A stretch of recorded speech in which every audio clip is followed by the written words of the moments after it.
En direct de Montréal, voici Mon Carnet avec Bruno Guglielminetti.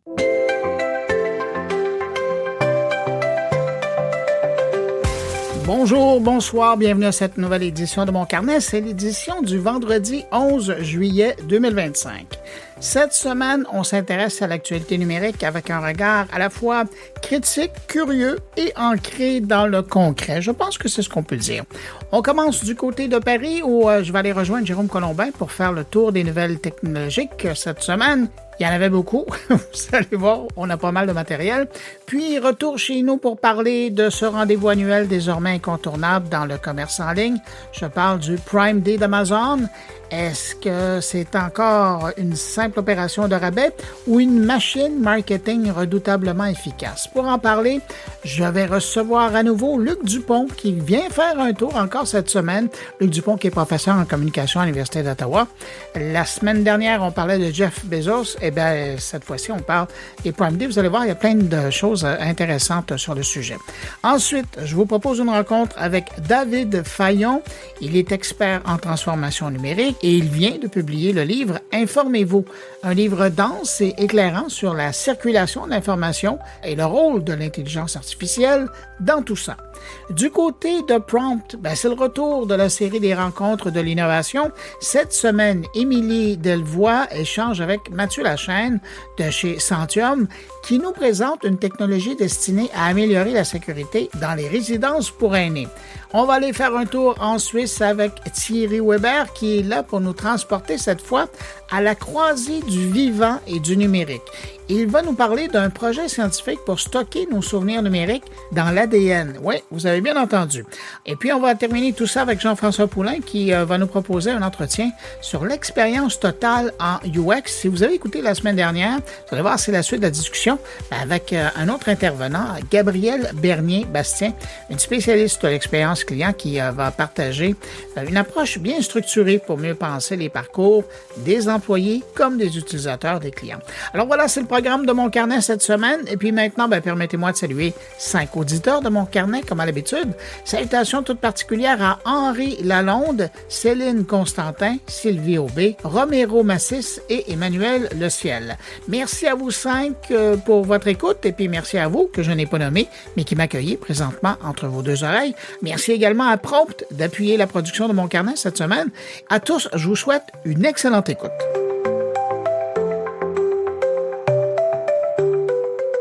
Allez, on va aller rejoindre Jérôme Colombin pour parler de l'actualité numérique.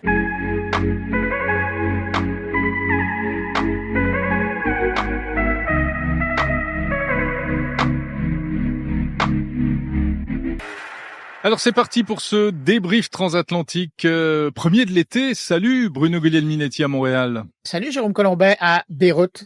Oui, je suis à Beyrouth, on peut rien te cacher, effectivement. Pour moi, les vacances, c'est ici, côté libanais, là, cette semaine. Oh, tu fais bien. Voilà. Il fait très chaud. Inutile de te le préciser. Bruno, on a beaucoup d'actu cette semaine, bien que ce soit l'été. On a de la chance parce que il se passe plein de choses. Et évidemment, on est obligé de commencer par X, qui truste à lui tout seul l'actualité, avec encore son intelligence artificielle Grok qui a fait des siennes. Et la toute dernière news dans ce domaine, c'est quand même la sortie de Grok 4, présentée par Elon Musk. Et apparemment, c'est une machine de guerre, ce truc. Écoute, la présentation a été faite tard, 20h, heure de Californie. Donc, déjà sur la côte Est, moi, il était tard. C'était tard. Vous étiez en train de dormir. Complètement.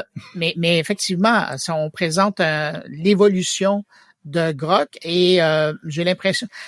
On a mis une barrière à l'entrée et je sais pas si, puis je vais en parler tout de suite parce que ça va teinter un peu mes commentaires, mais la vraie formule de Grok 4 où ça devient intéressant, c'est uniquement pour les gens qui vont être capables de débourser $300 où on va avoir la possibilité de travailler avec une IA selon XAI et Elon Musk, mais qui est super intelligente. Ouais. Là.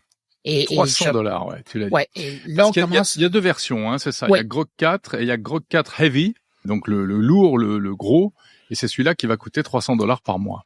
Exactement. Et donc, dans le Grok 4 qui sera disponible ou par l'interface de X ou par son interface à elle, c'est une évolution, mais j'ai pas l'impression qu'on va sentir un grand changement de 3 à 4. Mhm. C'est vraiment dans la version heavy, la version lourde, que là, ça se passe parce que là, on a investi énormément d'efforts.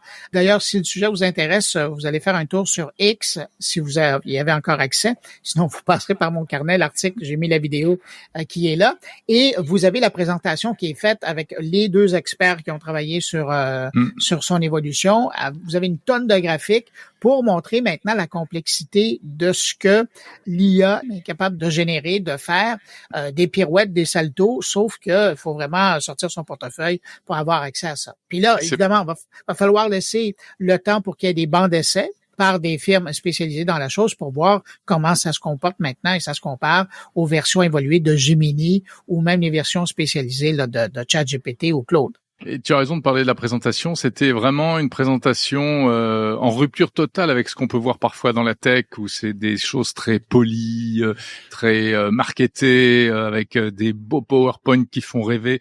Là, c'était les ingénieurs qui ont les mains dans le cambouis, qui savent pas forcément bien s'exprimer devant la caméra. Enfin, il y avait Elon Musk quand même aussi. Hein. Ah oui, qui était là dès le départ, oui. Et c'était très hardcore, on va dire. Mais c'est marrant parce que moi, j'ai eu des retours. Dans le noir, il y avait quelque chose de très austère là-dedans. Tu avais l'impression d'être branché sur le dark web pour essayer d'avoir accès à quelque chose. Mais tu sais, cette présentation-là, déshabillée, très simple, elle me fait penser à ce que OpenAI nous a habitués à faire, hein, où il y a 3-4 pelis qui sont là, deux pondus. Ça s'adresse à des pros en fait, oui, soit vraiment à des informaticiens spécialisés en intelligence artificielle. Pas besoin d'artifice, hein. On veut avoir la viande, on veut savoir ce que ça fait. Ouais. Alors, si j'ai bien compris, donc la prouesse, c'est que en fait, notamment le Grok 4 Heavy, il sera évidemment ultra puissant, il sera multimodal, donc il pourra traiter aussi bien du texte, des images, du son, etc. en entrée, en sortie, etc. Et il parle là encore un peu comme chez OpenAI de raisonnement structuré, et en fait ce sont plusieurs IA qui sont agrégées, c'est-à-dire que il compare ça un peu à un collège d'experts. Quand on lui demande un travail, c'est pas comme s'il y avait une personne qui réfléchissait à ce travail, mais c'est plusieurs personnes qui vont faire des raisonnements qui ensuite vont assembler leurs conclusions, hein. Ouais. Puis j'ai trouvé ça, c'est intéressant que tu le mentionnes parce que j'ai entendu ça cette semaine, mais je me souviens plus de où. Mais il y avait une boîte qui utilisait justement maintenant pour travailler sur certains dossiers, qui allait interpeller avec la même requête, allait interpeller différentes IA de différentes entreprises pour voir à quoi ils arrivaient, justement pour avoir l'impression d'avoir plusieurs experts autour d'une même table avec différents points de vue, différentes approches, comme dans la vraie vie. Quand tu vas chercher 3 ou 4 spécialistes et que tu les amènes autour d'une table, la pizza et le verre d'eau en moins, tu roules avec justement des approches qui sont différentes. Et ça, je trouve ça très habile de la part des gens de XAI d'avoir fait ça à même leur outil. Tout à fait. Et c'est aussi la démarche un peu de la super intelligence artificielle médicale de Microsoft, hein, qui a été présentée il y a 8 ou 10 jours. Et pareil, c'est l'idée de faire travailler ensemble plusieurs LLM. Bruno, ça arrive dans un certain contexte, un contexte pour X, on va en parler dans une seconde, mais aussi dans un contexte pour la concurrence, parce que OpenAI aussi prépare lui sa super intelligence. Alors c'est marrant parce qu'il parle pas encore. Oui, voilà, GPT-5. On sait, c'est pour quand? T'as la date ou pas? Non, ils ont pas donné de date. On sait que c'est bientôt, mais ils ont pas défini de date. Oui, on sent qu'ils se tirent la bourre, quoi, hein, comme d'habitude. Voilà, et c'est peut-être parce que GPT-5 est en approche que, comme par hasard, Grok 4 arrive juste maintenant, etc., etc. Et puis il y a aussi cette nouvelle tendance qui est de sortir des navigateurs collés et plaqués sur les outils d'intelligence artificielle. Ouais, et ça, on savait que Perplexity était en train de travailler officiellement, maintenant, c'est lancé. On peut. Encore là, il faut sortir des sous pour accéder à Comet de Perplexity. Comet, c'est ça. c'est une façon revisitée de naviguer sur le web avec une IA qui vous permet même, puis j'en parlais à un moment donné quelque part cette semaine, je sais plus où, j'ai trop de plateformes, mais je racontais que ce qui est intéressant avec Comet, c'est que t'as l'impression de naviguer avec des agents IA, et donc il y a une partie de ton furteur qui est capable de remplir des formulaires à ta place. Bon, il y a des gens qui vont dire ben oui, mais c'est pas nouveau, quand je me promène avec un furteur Safari ou Google, ça va me générer les espaces de requête, oui, sauf que c'est beaucoup plus intelligent et ça se trompe très peu souvent, mais il y a une IA là-dedans qui peut même te permettre de faire des réservations aussi. Et là, après, ça sera de savoir quel est votre degré d'ouverture par rapport à laisser votre marge de risque, par rapport à laisser votre furteur faire tout ça pour vous. Mais maintenant, c'est possible avec ça. Ouais, c'est dingue. Et ça, c'est Comet. Et de l'autre côté, il y a... Ben, c'est ça. Et qui, eux, disent, notre furteur arrive bientôt. Ce que tu appelles furteur, c'est ce que nous, on appelle navigateur. Hein. Ouais, le logiciel de navigation. Ouais, pardon. Et ouais, que les Américains appellent browser. Non, mais c'est sympa. Mais je pense que ça va marcher parce que il y a des habitudes qui sont déjà en train de se prendre. Là, il y a un sondage qui est sorti il y a pas longtemps en France qui disait que déjà 28% des Français effectuent leurs recherches non plus sur Google, mais d'abord sur des outils d'intelligence artificielle. Et cette semaine, on vient de passer à travers, d'ailleurs, j'en parle un petit peu plus tard dans mon podcast, on vient de passer à travers le Prime Day. Ben, le Prime Day, la grosse nouveauté cette année, c'était l'utilisation de l'intelligence artificielle pour aller chercher de l'information sur Amazon. Sur les produits. Ouais, mais sur Amazon, mais aussi les autres, pour aller chercher des informations et même demander à certaines IA ou des agents IA qu'on pouvait programmer. Il y en avait même qui étaient disponibles gratuitement, où on disait ce qui nous intéressait. Un système d'alerte. Hein. On n'a rien réinventé, là. Mais là, c'était fait avec l'IA. Et donc, à un moment donné, dans la journée, quand le prix fluctuait, on était alerté tout de suite. Génial. Et si vous aviez eu l'audace de mettre votre carte de crédit dans le système, ça pouvait l'acheter à votre place. Alors, on est rendu là. Voilà. Est-ce que là, il y aura peut-être quand même une petite barrière psychologique à franchir, hein, pour beaucoup de gens. Mais cela dit, ce sera jamais il y a peu de chances qu'on donne complètement blanc-seing à une IA. Il y aura toujours un moment où on validera. En tout cas, il y aura la possibilité qui sera offerte de valider. Sinon, il y aura un banquier qui va vous téléphoner. Ouais, exactement. Encore un mot au niveau de la concurrence, Bruno. Moi, j'ai reçu là, juste avant qu'on se parle, un communiqué de Google qui annonce aussi la sortie en France d'un truc qui s'appelle Google AI Ultra. Et en fait, c'est quoi? C'est une espèce de package avec la corbeille de la mariée de Google, si tu veux. Si tu veux, Qu'est-ce que ça comprend? Alors, ça comprend la toute dernière version de Gemini, donc l'IA made in Google, VO3, le super outil qui fait des trucs de vidéo, Flow, le système qui permet de faire vraiment, comme son nom l'indique, créer des process des flux de génération de vidéos, etc., et audio, bien sûr. YouTube Premium, allez, je vous mets aussi du YouTube Premium, et puis je vais vous mettre aussi 30 gigas de stockage si ça vous branche, et puis allez, écoutez, pour le même prix je vais vous mettre Notebook LM, et puis je vais vous mettre aussi Gemini dans Gmail, Google Doc et compagnie. Ouais, mais à quel prix on va nous mettre ça là-dedans? Tout cela pour la bagatelle de 274,99 € par mois. Aïe. Tu as vu le niveau de prix qu'on a atteint désormais avec ces trucs-là. Donc maintenant la norme c'est 300 $. Ouais.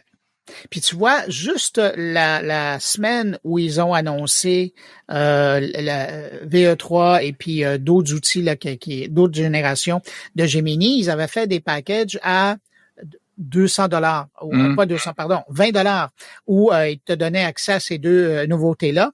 J'avoue que je suis bien content de l'avoir signé à ce moment-là parce que mon prix est barré. Mais effectivement, à un moment donné, on commence à regarder qu'est-ce qu'on veut. Puis ce genre de trousse-là, d'offres-là, c'est ce qu'on va avoir de plus en plus là. Tu vois, après, si des gens sont prêts à payer, c'est qu'ils estiment qu'ils en ont besoin, et c'est surtout ça. Et est-ce que parce que ça leur permet de gagner du temps et ça leur permet d'être plus productifs. Évidemment.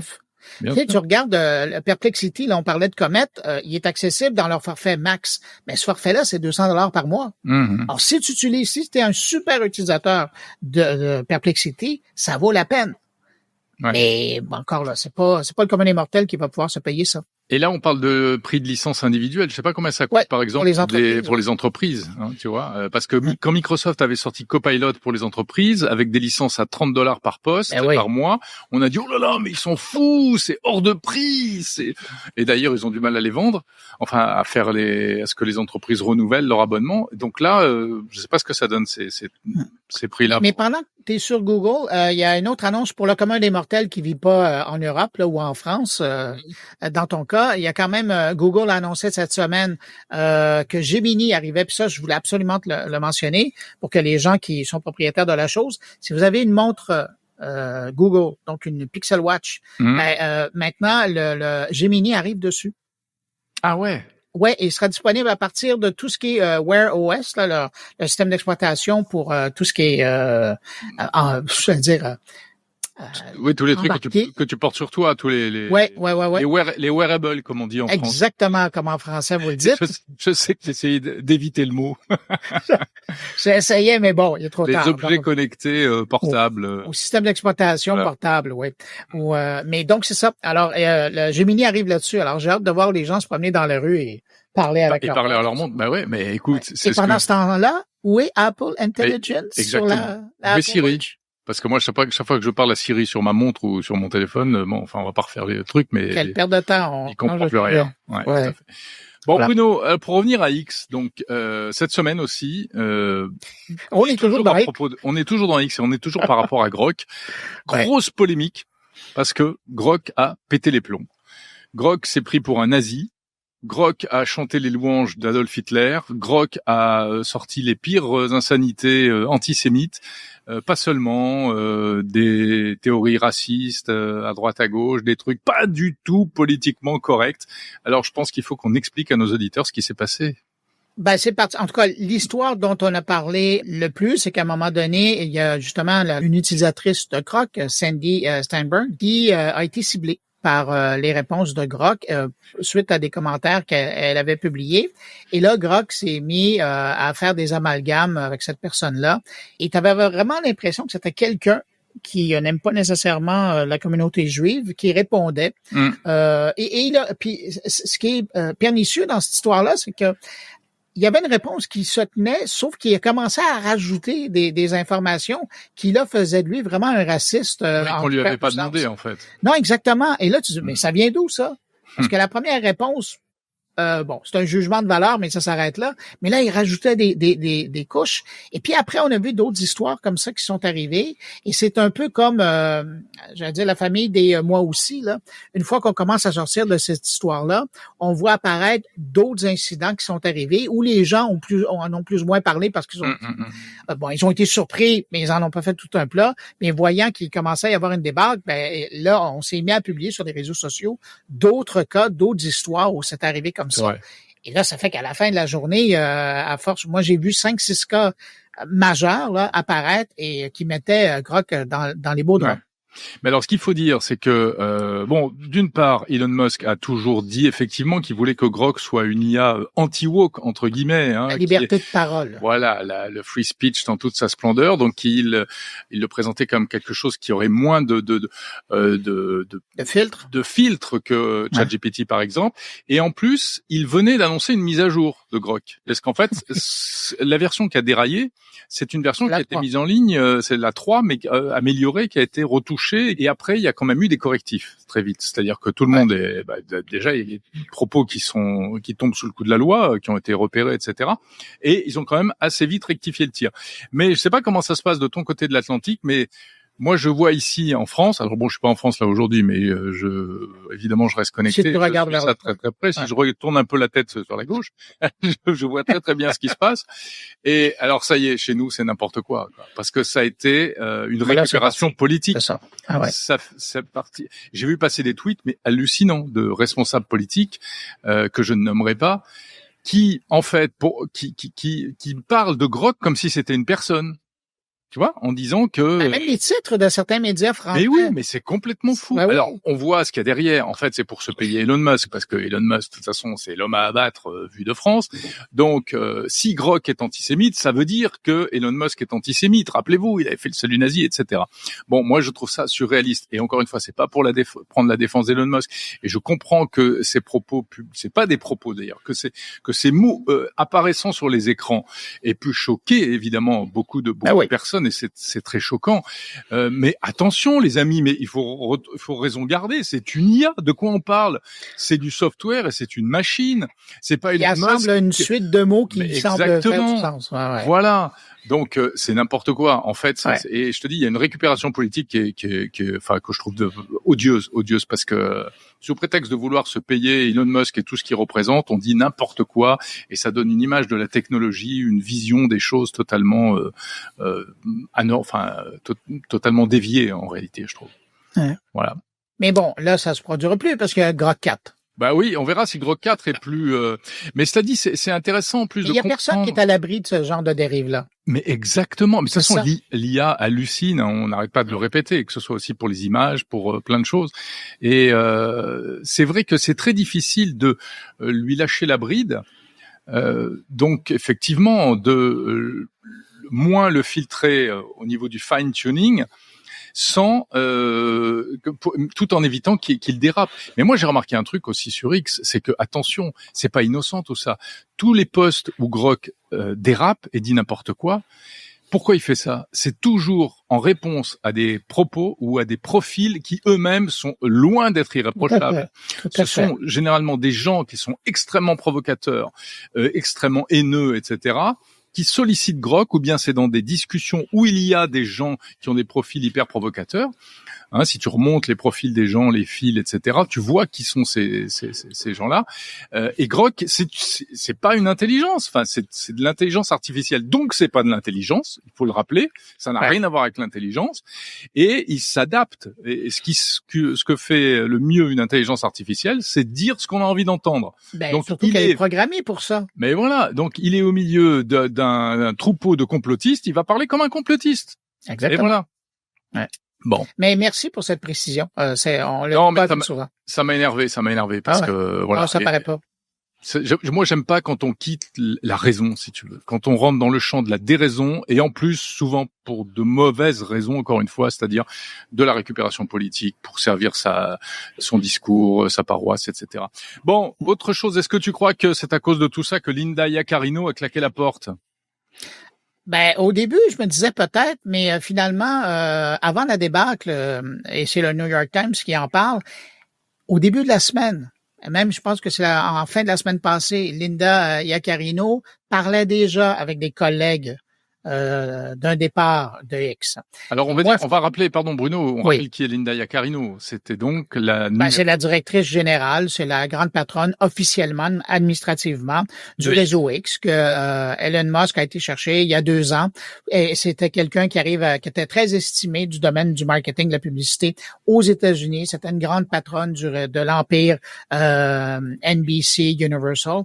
Et là donc, elle a été passée 2 ans là. Elle a fait beaucoup de travail sur l'image de X, et ça, je pense que tout le monde l'a vu. Mais de l'autre côté, si on regarde le contexte où ça s'est passé, c'est que récemment, ça, on en a parlé, mais pas tant que ça, X n'est plus une entité à elle, elle a été vendue à XAI, et donc à partir de ce moment-là, là, elle devient la patronne, mais d'une entité où il y a un patron qui est... le patron a toujours été là, mais elle n'est plus la patronne d'une entreprise. Ouais. Elle est comme la directrice d'un service qui appartient à XAI, dont le patron est Elon Musk.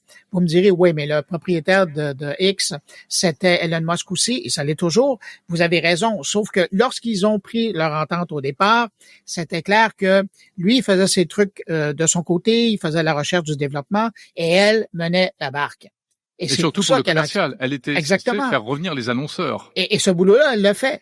Mais de l'autre côté, à un moment donné, quand il y a eu un mariage des deux et que X n'était maintenant qu'une plus petite entité du groupe XAI, là, à un moment donné, je pense qu'il y a des vues qui ont divergé. Puis elle s'est dit, c'est peut-être le moment de quitter le bateau avant qu'on aille ailleurs.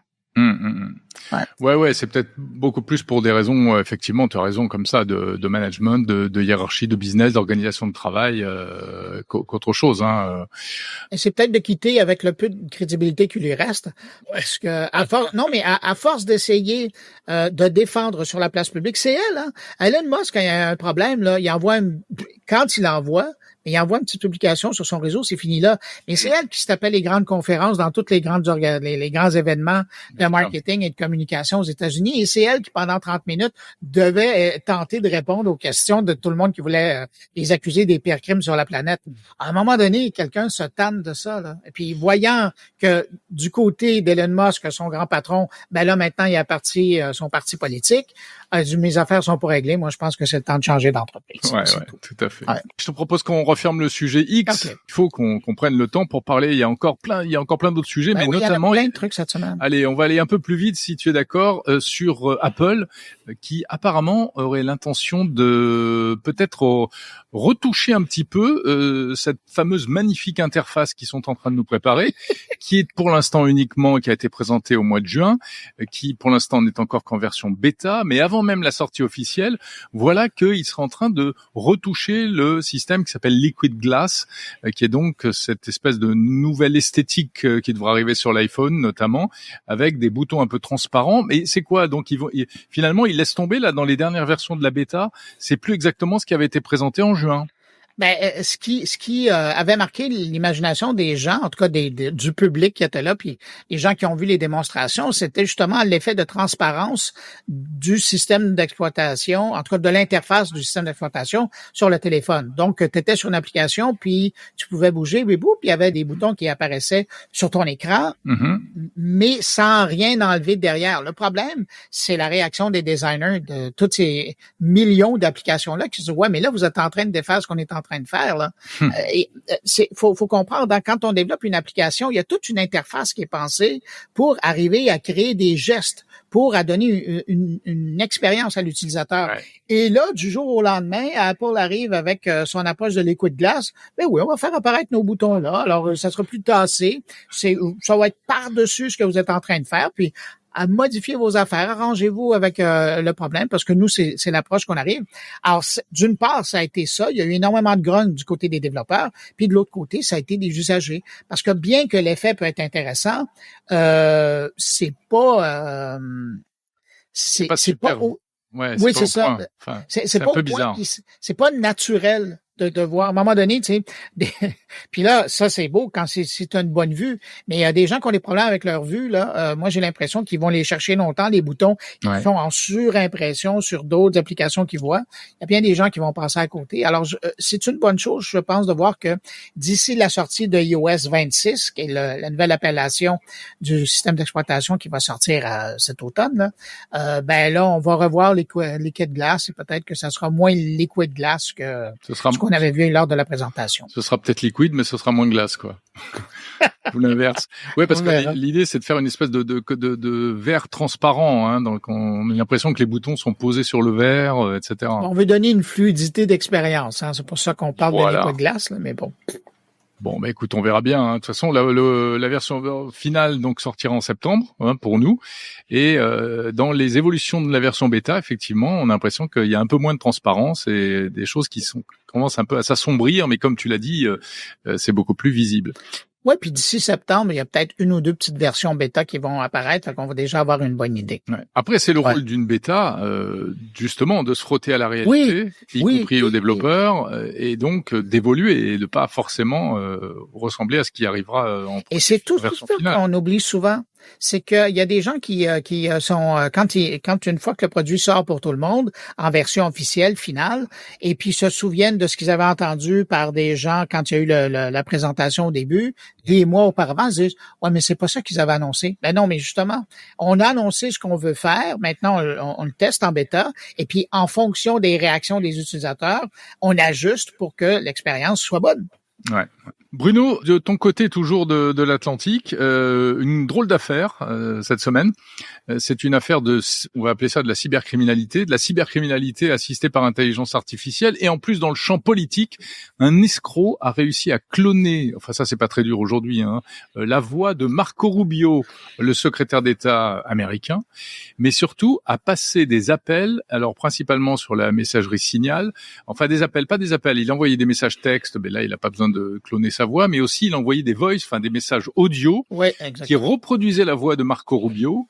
Et apparemment, il a trompé son monde. Et évidemment, comme c'est le secrétaire d'État américain, c'est assez spectaculaire, voire inquiétant cette histoire-là. Oui, puis c'est de voir les gens qu'il a ciblés avec cette interprétation, cette imitation du secrétaire d'État. Il a contacté 3 ministres des Affaires étrangères de d'autres pays. Il a contacté un gouverneur américain puis un membre du Congrès. Dingue. Les 5, il les a bernés. Wow. Ah, c'est pour te dire. Et là, évidemment, ça met le frisson dans le dos parce que les gens qu'ils ont reçus, on a entendu un petit peu d'histoire là, entre les branches, mais les gens qui se sont fait contacter, ils recevaient un message de Marco Rubio @state.gov, une adresse qui a l'air vraie.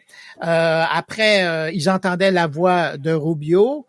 La voix avait l'air vraie. Les propos, il parlait de dossiers que normalement les ministres et les gens qui étaient interpellés au Capitole américain connaissaient. Alors évidemment, tout était là pour les berner. Et ça rappelle ce qui s'était passé en Asie il y a quelques mois où un employé d'une grande banque qui a fait un virement bancaire parce qu'il a été victime d'un hypertrucage comme ça, où son patron, semblait-il, lui demandait de faire un virement de 20 millions. Mais ça, on a fait ce qu'on appelle les arnaques au président. C'est un grand classique. Exactement. Et donc ça, c'est un classique. Mais là, de le voir appliqué à un politicien, là, c'est autre chose et ça peut que faire frissonner les gens parce qu'on se dit, je ris, mais c'est pas drôle. Mais là, écoute, c'est le secrétaire d'État, c'est la personne qui représente les États-Unis officiellement à l'étranger, quoique Trump représente pas mal plus de ce temps-là le pays auprès des étrangers. Mais c'est quand même la personne qui est le porte-voix officiel du pays. Bien sûr. Alors, t'imagines, et oui, il appelle un autre ministre des Affaires étrangères.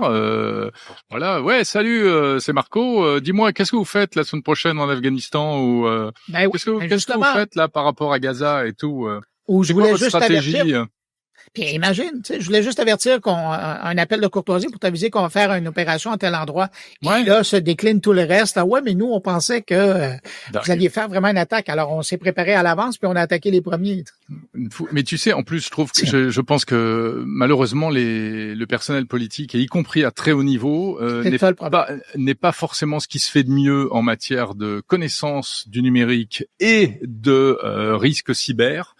On voit qu'ils se sont fait berner, on est obligé de leur mettre des téléphones cryptés, des trucs et tout, mais ils n'ont absolument pas la culture de la cybersécurité. Et donc, paradoxalement, je pense que c'est un public qui peut être tout à fait berné par ce genre de choses, en fait. Et d'autant plus, je trouvais ça intéressant parce que dans l'opération qu'ils ont fait d'usurpation d'identité, chaque fois, ils essayaient d'inviter les gens à poursuivre la discussion sur Signal, qui est le réseau qui a été utilisé dans la première histoire dont on a parlé de l'administration américaine, qui a été reconnu comme étant piratable et dans certains cas piraté pour capter des conversations. Alors, on ramène ces gens-là, mais je peux pas croire que encore aujourd'hui, il y a des politiciens qui vont sur Signal pour avoir des conversations. Ben oui, mais parce que comme c'est présenté comme une messagerie hyper sécurisée, etc. Voilà, l'idée est plus forte que la réalité, quoi. En tout cas, j'ai l'impression que c'est pas la dernière fois qu'on entend parler d'un politique ou d'un chef d'État. Je pense que ça va être le prochain qu'on va voir dans le viseur, là, qui va se faire prendre dans une histoire comme ça. Mais en parallèle, je te dirais que au Canada, il y a eu une alerte qui a été mise d'une agence de sécurité canadienne officielle là, qui travaille pour le gouvernement, justement aux citoyens. Qu'il y avait des usurpateurs de voix comme ça qui téléphonaient par voie de téléphone, se faisant passer par des politiciens, des gens d'affaires connus ou des personnalités pour leur extorquer de l'argent. Et ça découle il y a un mois, une alerte qui a été lancée par le FBI aux États-Unis. Et ça se fait autant maintenant en français qu'en anglais. Alors non, c'est pas le jojo. C'est hyper inquiétant. Ben nous, l'arnaque à la mode, puisqu'on en parle chez nous, elle est plus par SMS. Elle est hyper classique, mais elle marche apparemment très bien. Ça fait des ravages. C'est les faux livreurs. Du genre, voilà, tu reçois un premier SMS qui te dit bonjour, vous êtes chez vous, alors tu réponds, tu dis oui, enfin quoi, c'est pourquoi, t'es qui, etc. Et non, c'est le livreur, mais voilà, je voulais vous dire que votre colis rentre pas dans la boîte aux lettres, donc pour reprogrammer la livraison, vous cliquez sur le lien là. Ben, évidemment, si on clique sur le lien, t'imagines ce qui se passe. Et s'il y en a seulement 1 sur 10 qui clique, bien ou sûr. 1 sur 100 parce qu'il y a un colis effectivement qui l'attend, on va te dire, il y a voilà pour vous identifier ou pour payer le petit truc de livraison, je sais pas quoi, vous mettez votre carte bancaire et là vous êtes mort. Et alors, ce qu'il faut savoir aussi, c'est qu'il faut pas répondre à ces messages-là. Pourtant, alors moi j'avoue. Souvent, tu sais, c'est comme les médecins qui disent « faites ce que je dis, pas ce que je fais ». Moi, j'avoue que l'autre jour, ça m'a tellement énervé, ça m'a démangé. Et j'ai reçu un message comme ça qui me disait « oui, le colis rentre pas dans la boîte à lettres ». Et j'ai répondu une insanité. Je lui ai dit « non, tu te le mets où je pense, le colis, tu vois ». Mais c'est le truc à ne pas faire. Finalement, t'as jamais reçu ton produit. Non, j'ai pas reçu. Mais ça tombe bien parce que j'attendais rien. Non, mais il faut le dire. Il ne faut pas répondre à ces messages parce que ça valide l'adresse, le numéro de téléphone. Ça veut dire qu'il est réel et qu'il fonctionne. Ouais. Et donc, il va être tagué comme intéressant. Il va ensuite être propagé dans d'autres listes auprès de cybercriminels. 2, parfois, le numéro qui vous a appelé, qui vous a envoyé le message, c'est un numéro qui a lui-même été volé à quelqu'un d'autre. Donc, en fait, c'est même pas l'escroc qui va recevoir le truc, mais c'est quelqu'un qui ne s'y attend pas du tout. Et donc, voilà, il y a X bonnes raisons pour lesquelles il faut pas répondre à ces messages. Voilà. Et dans le doute, prenez les coordonnées que vous avez sur votre téléphone de la personne et communiquez avec en disant, est-ce que tu m'as envoyé ça? Est-ce que vous... Oui, aux expéditeurs légitimes, tu veux dire. Et puis voilà, et si on attend un colis, il faut aller sur le site où on l'a acheté ou sur le site de livraison pour vérifier où il en est. Mais surtout pas, c'est comme pour les faux conseillers bancaires. Bon, allez, on va terminer. On aura fait œuvre utile. Ouais, exactement. Mais on est là pour ça aussi, pour essuyer les plâtres et pour raconter et donner des conseils pratiques aux gens. Il nous reste 1 minute là. De toute façon, c'est un super méga débrief transat. Mais il faut qu'on parle de Velvet Sundown. Ton groupe préféré de l'heure. C'est mon nouveau groupe préféré. J'en suis fou. J'écoute que ça tout le temps. J'adore parce que c'est toute la musique de ma jeunesse. C'est du rock pop californien, style un peu Steely Dan, machin. Mais c'est vrai que c'est bien fait. C'est vachement bien fait. Mais le problème, c'est qu'il y a personne derrière. Exactement. Il y a quelqu'un qui est derrière. Oui, il n'y a pas un groupe. Le groupe n'existe pas. Il n'a jamais existé. Il n'est pas présent sur les réseaux sociaux, sauf une publication pour dire oui, on existe. Sauf que quand tu fais, ce groupe-là qui a maintenant des centaines de milliers d'écoutes sur Spotify. Ouais. Quand tu fais la recherche sur lui, là, il a jamais donné de spectacle nulle part auparavant. Il n'y a pas d'informations sur les gens qui composent ce groupe-là. Donc, il est inexistant. Il y a quelques photos qui circulent, mais qui sont des fausses photos, évidemment. Ben oui, faites par IA, et c'est très clair qu'elles sont faites par là, même pas retouchées. On voit que c'est refait. Ouais. Mais c'est un bel exemple du problème qui est en train de vivre Spotify, mais beaucoup plus discrètement Apple, mais j'imagine qu'ils sont prêts avec la même histoire. C'est-à-dire qu'il y a des créateurs maintenant de contenus musicaux qui utilisent cette plateforme-là pour faire propager des groupes de musique, j'allais dire virtuels. Le problème, c'est pas tellement, en tout cas à mon humble avis, le problème, c'est pas tellement qu'ils utilisent ces plateformes-là et qu'ils proposent de la musique comme ça. Le problème, c'est de ne pas le dire que c'est créé par l'intelligence artificielle. Alors là, ils l'ont dit, mais après, Ils l'ont dit après coup parce que c'était marrant aussi de pas le dire pour faire un peu de buzz et faire du marketing. Oui, il y a ça, t'as raison, mais il y a aussi autre chose, c'est que voilà, est-ce que cette musique peut être légitimement commercialisée? Elle a été faite visiblement avec des plateformes comme Suno et autres, sauf que la musique générée par Suno, même si Suno, lorsqu'on s'abonne et qu'on paye un abonnement, explique qu'on a le droit de diffuser cette musique-là, mais il se mouille pas beaucoup parce qu'en fait, Suno, par ailleurs, on leur reproche c'est des problèmes de droit d'auteur, c'est-à-dire que les IA, pour générer cette musique, se sont nourris de toute la musique du monde, si on peut dire, sans payer de royalties, sans rien payer aux ayants droit. Donc c'est pas du plagiat, c'est pas de la copie, c'est pas de voilà, mais c'est tout le problème du droit d'auteur pour la musique. Et puis après le deuxième volet, c'est est-ce qu'on a envie d'écouter de la musique générée par intelligence artificielle? Chacun aura son avis là-dessus. Je sais pas ce que t'en penses, mais moi je réponds oui. Il y a pas de problème. Oui. Ça vous plaît, c'est ça l'important, la musique. Exactement. Ouais. Voilà, et ce sera sans doute une bonne part. De toute façon, même les artistes qui font véritablement de la musique, de plus en plus utilisent de l'IA. On le sait pas forcément, mais un petit bout par-ci par-là, un arrangement, un truc, un chœur, une guitare qui manque. Ça fait très longtemps qu'on fait ça avec des outils, avec des samples, etc. Et aujourd'hui avec de l'IA. Donc, grâce à des prompts, en fait, simplement, on va écrire exactement ce qu'on veut, mais à l'arrivée, ce sera du synthétique et ça fera partie de l'œuvre. Ouais. Donc, je pense que mais ça. Mais tu sais, par rapport à ce que tu mentionnais, par rapport à l'inspiration, j'en parlais. D'ailleurs, il y a une entrevue là-dessus sur mon carnet avec un des grands compositeurs québécois qui fait autant dans le populaire que dans le classique.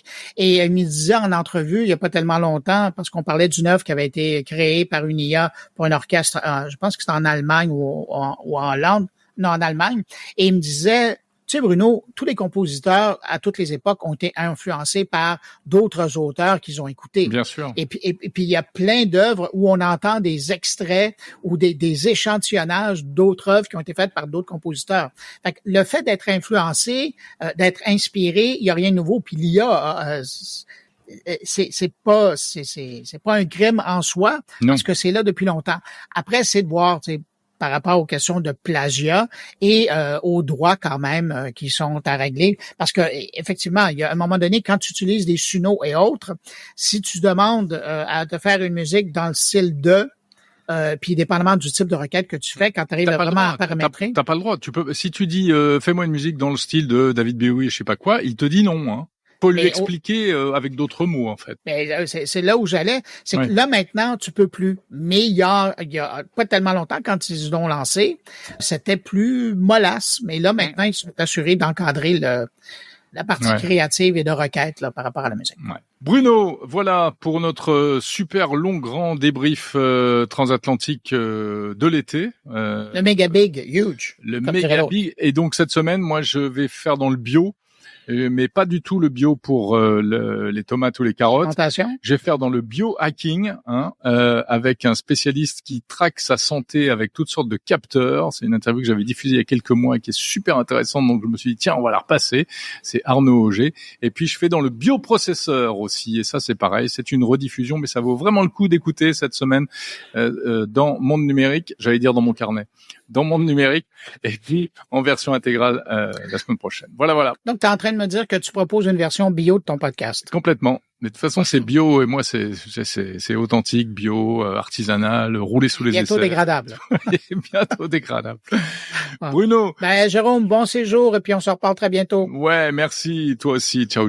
Bye. Pour suivre l'actualité numérique, vous pouvez consulter le site moncarnet.com. Vous y trouverez des extraits du podcast hebdomadaire, mais également des articles pour décrypter l'actualité numérique. moncarnet.com. Avez-vous survécu au Prime Day? Avez-vous craqué devant toutes ces offres? On va en revenir sur l'événement maintenant que c'est derrière nous. Alors, personne ne va pouvoir m'accuser de faire de la promotion. C'est fini. C'est derrière. Alors, il faut attendre un an encore pour avoir droit au Prime Day. Pour en parler, on retrouve Luc Dupont, le professeur en communication à l'Université d'Ottawa, pour décortiquer l'opération Prime Day d'Amazon, l'événement qui fête discrètement ses 10 ans et qui est devenu une véritable machine à vendre, mais aussi une vitrine stratégique pour tester plein de choses et s'imposer comme référence dans le commerce en ligne.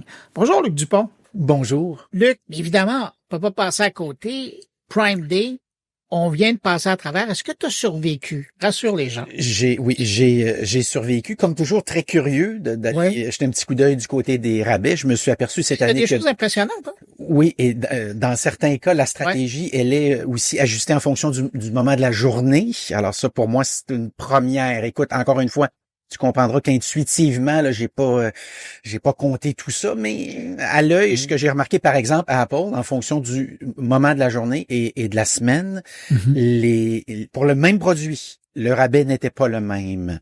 Quand même. Et puisqu'on parle d'Apple, ben pour connaître que les promotions d'Apple, c'est plutôt rare. Moi, même c'est pour ne pas dire effectivement que c'est très rare. Là, j'en ai vu des vrais là à 40%. Là, je lève la main dans certains cas parce que des trucs évidemment qui pourraient m'intéresser. Et là, ben soudainement, on me casse. C'est-à-dire, oui, là, j'embarque. As-tu été de ceux qui ont utilisé l'intelligence artificielle cette année? Parce que c'était la nouvelle donne. Oui, non, je l'ai pas utilisé. Par contre, quelques vidéos de gens qui avaient fait le travail pour nous, au fond, qui s'étaient donné qui avait décidé de jeter un petit coup d'œil sur ces rabais-là et puis de nous dire, ben voici ce que je constate dans certains cas, dans d'autres cas. Remarque aussi que, force est de constater, cette année, il y avait peut-être moins de rabais du type, justement, 30-40%. Mais encore une fois, tu comprendras que c'est pas une recherche exhaustive, là, c'est simplement moi et mon intuition. Ouais. Évidemment, pourquoi on se parle du Prime Day, des Prime Days, hein, fort à propos, tu le disais la semaine dernière, c'est peut-être Days finalement, parce que je rappelle qu'on est passé de 24 heures, à 30 heures, à 36 heures, à 48 heures et cette année à 96 heures. Alors moi, cette stratégie-là d'y aller graduellement comme ça et pas à coup de journée et double journée, ça me dit que dès le départ, Amazon savait que c'est pas parce que tu doubles le nombre de journées que tu vas doubler les ventes. Même si je rappelle qu'au moment où on se parle, le chiffre à battre cette année, c'est 14 milliards de l'an passé. Et 14 milliards, ben on est dans les mêmes eaux que le Vendredi fou. Alors, c'est pas rien. Et parler des Prime Day, ben, c'est parler d'une des 3 fêtes créées de toutes pièces par les nouvelles technologies. Alors, c'est pour ça que je trouve le lien avec, évidemment, ton balado tout à fait pertinent. C'est que, alors, on a les Prime Day, évidemment, créés de toutes pièces à l'occasion du 20e anniversaire d'Amazon, parce que là, on cherchait évidemment un prétexte. Hein, comment on peut vendre ça? Ben, tiens, si on regarde un petit peu les dates, c'est pas trop loin, tiens, 15 juillet 2015, première fois. C'est le 20e anniversaire d'Amazon. Ben, pas tout à fait exact. Il y en a qui vont dire, ben, c'est peut-être pas exactement la bonne date, mais on est à quelques jours près. Et puis, on s'envagera pas là-dedans. Et ça, ben, on s'est servi. L'inspiration de ça, je te le donne en mille, c'est Alibaba. Une autre fête de la nouvelle technologie, la fête de l'amitié. Alibaba qui a fait un raisonnement similaire. Il y a une fête de l'amour. Oui. Créée par Hallmark, je le rappelle toujours, au début du 20e siècle, pour vendre des cartes, évidemment, de Saint-Valentin, parce que là, on se disait, ben, on vend juste des cartes de Noël. Si on inventait une deuxième fête, on va vendre 2 fois plus de cartes. Un raisonnement tout simple. Et l'autre, ben, c'est le Cyberlundi. Et le Cyberlundi, là aussi, je me plais toujours à rappeler, c'est encore une fois Amazon, tiens, on s'en sauvera pas, décidément, alors c'est les employés qui rentrent un lundi matin et qui s'aperçoivent qu'il y a une quantité anormalement élevée de gens qui font du magasinage. Alors, qu'est-ce qui se passe? Ben, ce qui se passe, c'est l'époque où la ligne haute vitesse, c'était rare. Moi, j'ai souvenir d'une époque, et toi aussi certainement, Bruno, où télécharger un film, ça pouvait prendre presque 2 jours. Et puis quand je raconte ça à mes étudiants, évidemment, immanquablement, ils me regardent et là, je sens dans le regard, je suis capable de décoder, il y a un front qui se plie, là, avec des yeux de côté. Puis là, je comprends qu'ils se disent, il est vraiment vieux, ce gars-là, c'est complètement cinglé. Alors ça, c'est 3 fêtes inventées de toutes pièces par les nouvelles technologies et 3 fêtes qui ont volé la vedette aux fêtes classiques parce que Alibaba, c'est en réalité, au moment où on se parle, le 11 novembre, il y a toute une symbolique ici, là, chinoise. C'est en réalité la fête, en fait, la journée durant laquelle, à travers l'année, on vend le plus de produits à l'échelle planétaire. Alors, c'est dire l'importance d'Alibaba. Et évidemment qu'Amazon, en voyant ça, s'est dit, on pourrait peut-être en créer une. Bon, la fête de l'amitié, ça sera un peu étiré parce qu'ils l'ont fait avant nous. Bon, 20e anniversaire, on va refaire ça à chaque mi-juillet, mettons. Ça va nous permettre d'augmenter les ventes. Les gens vont me dire, ben c'était ça le vrai prétexte. Oui, effectivement, on s'en cachera pas. Alors, 14 milliards à battre l'an passé. Le chiffre à battre, donc c'est celui-là. Cette année, on assumait qu'on franchirait le cap du 24 milliards. Alors, quand on aura les chiffres, ce sera intéressant de jeter un petit coup d'œil là-dessus. Mais l'autre prétexte, et à mon avis, à moi, il est encore plus important que le premier, parce que le premier, il est très ponctuel, c'est une fois par année, c'est d'augmenter le nombre d'abonnements d'Amazon Prime. Parce que si tu veux bénéficier des rabais, si tu veux bénéficier de la livraison gratuite, il faut que tu sois abonné.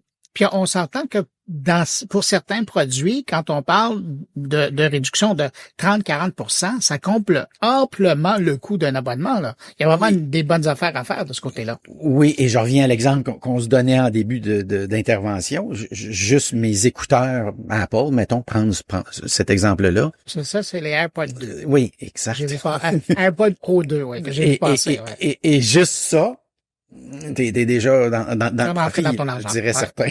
Même si tu auras compris qu'on n'est jamais dans le profit avec un rabais.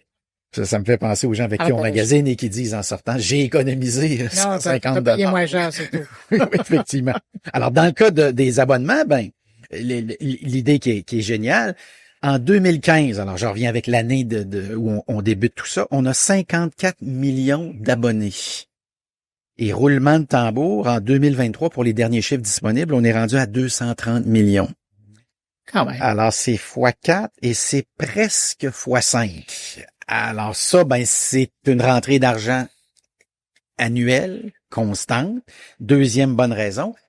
Et troisième bonne raison, et je pense que celle-là aussi est tout aussi bonne que la première et que la deuxième, c'est tester les systèmes. Avant les fêtes. Oui, parce que tu peux pas te casser la margoulette à Noël. Il y a un moment dans l'année où tu peux pas avoir de problème. Et tu sais que c'est arrivé une année lors du Amazon Prime Day, en 2018 plus précisément, où les systèmes ont craché. Et c'est là qu'on s'est dit, si on crache pour Amazon Prime Day, qu'est-ce qui va se passer à Noël? Et quand je dis tester les systèmes, c'est tester les systèmes informatiques, mais c'est tester aussi la livraison, la manutention, etc. C'est pas rien tout ça, là. Hein? Et c'est pas pour rien d'ailleurs qu'il y a des robots maintenant qui donnent un coup de main. Il y a 1 million de robots qui travaillent fort pour s'assurer que tout ça fonctionne. Et ce qui est surprenant, c'est que cette année, c'était tellement gros que les gens, pas au Canada, là, évidemment, de par la situation, mais aux États-Unis, Amazon a demandé à ses employés de bénévolement assurer la livraison aux portes de leurs clients. Oui, c'est assez remarquable. Immense, là. C'est devenu immense et puisque tu ouvres cette belle porte-là, je rappelle que la première année, donc on est en 2015, quand Amazon annonce ça, Walmart dit « Mais vous êtes ridicule ». Or, je précise que cette année, pour ceux qui ne suivraient pas cette actualité-là de façon attentive, cette actualité marketing-là, Walmart, cette année, c'est 1 semaine. Alors, quand ils ont vu Amazon qui faisait 4 jours, ils ont dit « nous, ça va être 1 semaine ». Et dans le cas de Target aux États-Unis, qui a eu des petits problèmes au Canada, mais je rappelle toujours qu'on n'a jamais eu le vrai Target au Canada pour toutes sortes de raisons, là. Entre autres parce qu'ils n'avaient pas le contrôle des centres de distribution, ce qui est majeur quand on est dans le commerce de détail. Mais Target a dit, nous, on va y aller 10 jours de temps. Et on parle, dans les deux cas, d'entreprises qui s'étaient beaucoup moquées d'Amazon en disant c'est impossible de faire quoi que ce soit au milieu de l'été, les gens sont en vacances. Or, le raisonnement d'Amazon, et je le trouve pas mauvais, en même temps, il est très audacieux, c'est de dire, allons à contresens du courant, justement parce que c'est calme, effectivement. Donc, essayons de créer quelque chose. Et puisqu'on a 230 millions de membres au moment où on se parle, c'est 230 millions de courriels qu'on peut envoyer une fois, et peut-être 2, tiens, on est rendu à 500 millions de courriels, et peut-être 4 fois, on est rendu à 1 milliard de courriels. Avec des consommateurs qui, à toute fin pratique, en tout cas des clients potentiels qui sont susceptibles d'être intéressés par la brosse à dents électrique, au cas où, ou sinon un autre produit, le lithium grille-pain par exemple. Alors là-dessus, je trouve qu'Amazon a risqué gros. En même temps, force est de constater, sur le plan des ventes, sur le plan des abonnements et sur le plan du testage potentiel des systèmes, c'est particulièrement réussi. Je t'entends partager des chiffres comme ça. Si on se fie au dernier Net Tendance qui avait été fait sur les achats en ligne, évidemment, qui parle que des consommateurs québécois, il y avait 85% des cyberacheteurs québécois qui disaient avoir au moins acheté une fois dans l'année chez Amazon. Mais de tous ces gens-là, il y avait 52% des gens qui étaient membres du programme Amazon Prime.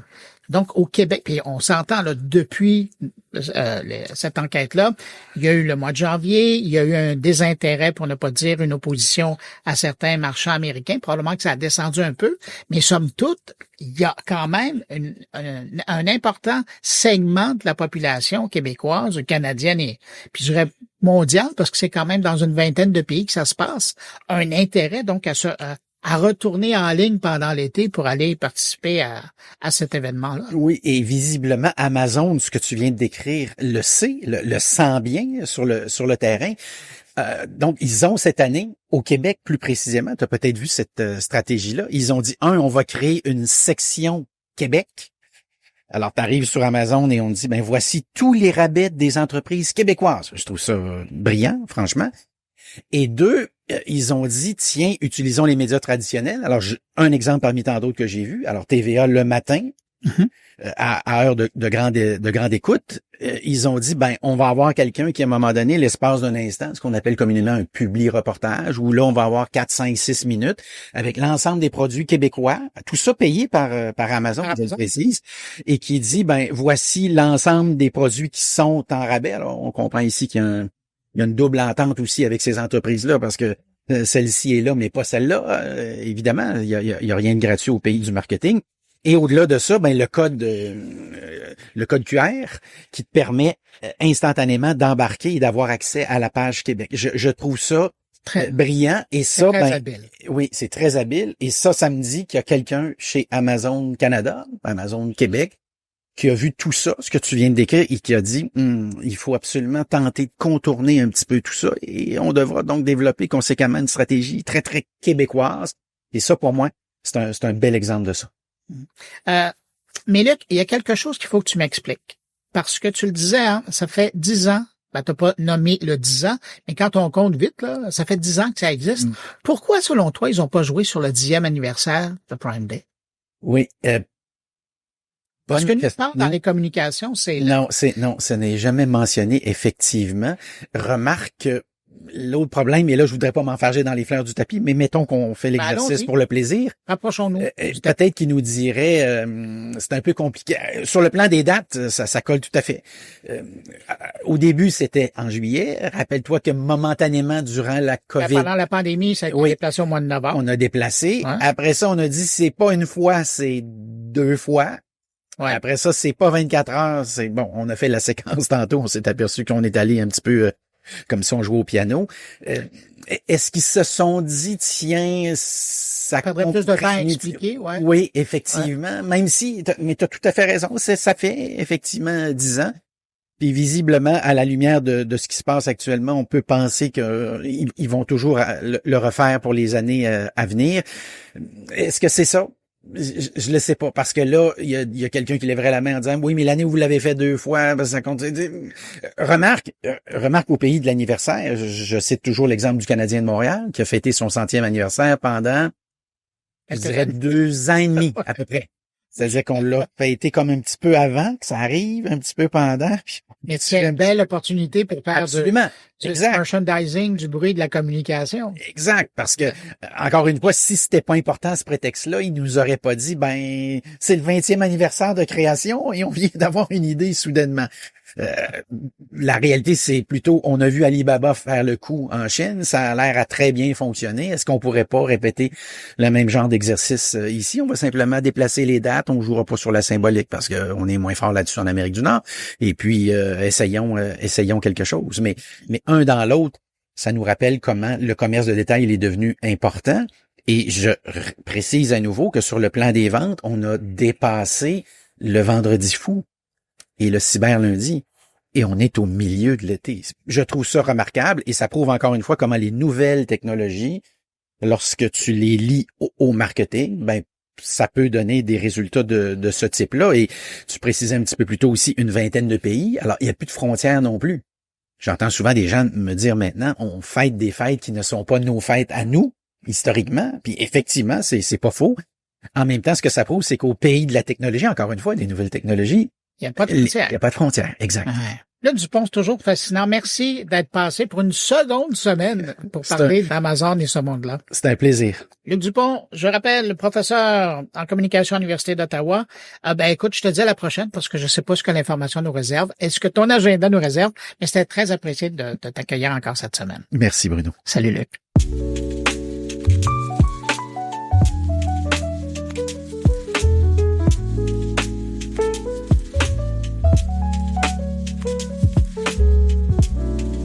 On parle de livres maintenant. Mon invité est expert en transformation numérique et auteur de plusieurs ouvrages sur l'innovation et les technologies.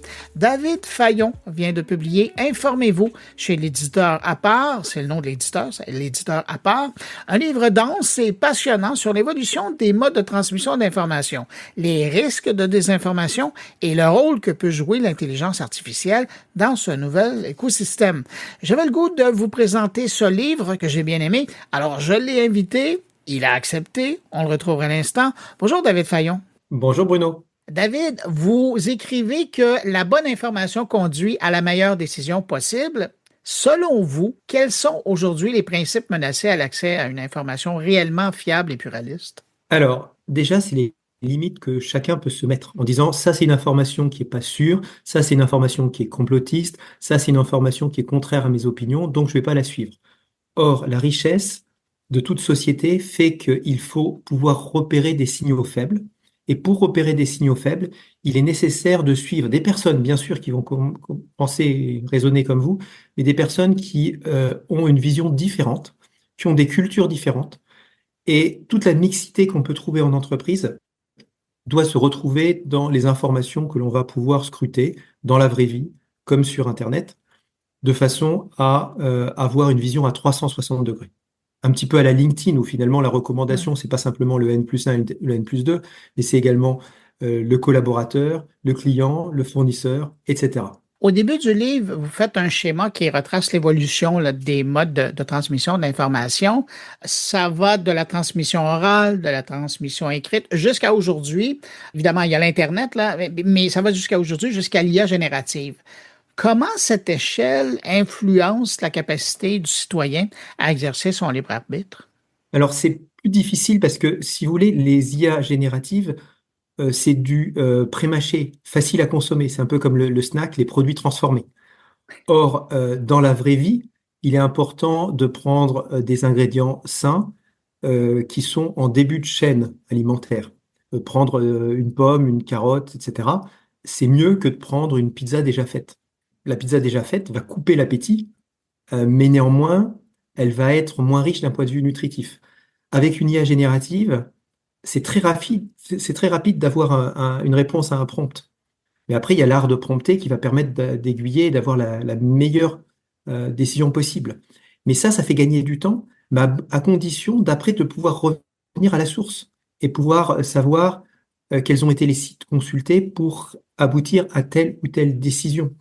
Et c'est ces fameux biais, ces fameuses hallucinations qui font que c'est un éclairage, mais c'est pas la panacée.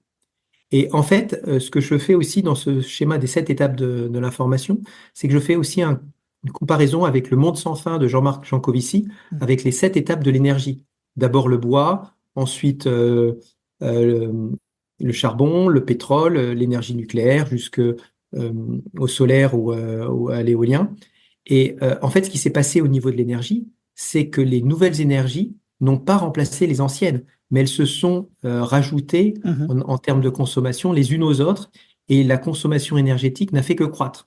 Et la consommation de l'information, c'est pareil, mais avec un processus encore plus exponentiel, puisque l'information disponible sur Terre va à peu près doubler toutes les lois de Moore, c'est-à-dire à peu près tous les 2 ans. Ben oui, et puis vous en parlez là, dans votre livre, c'est fascinant, c'est la première fois que je le voyais écrit, ça.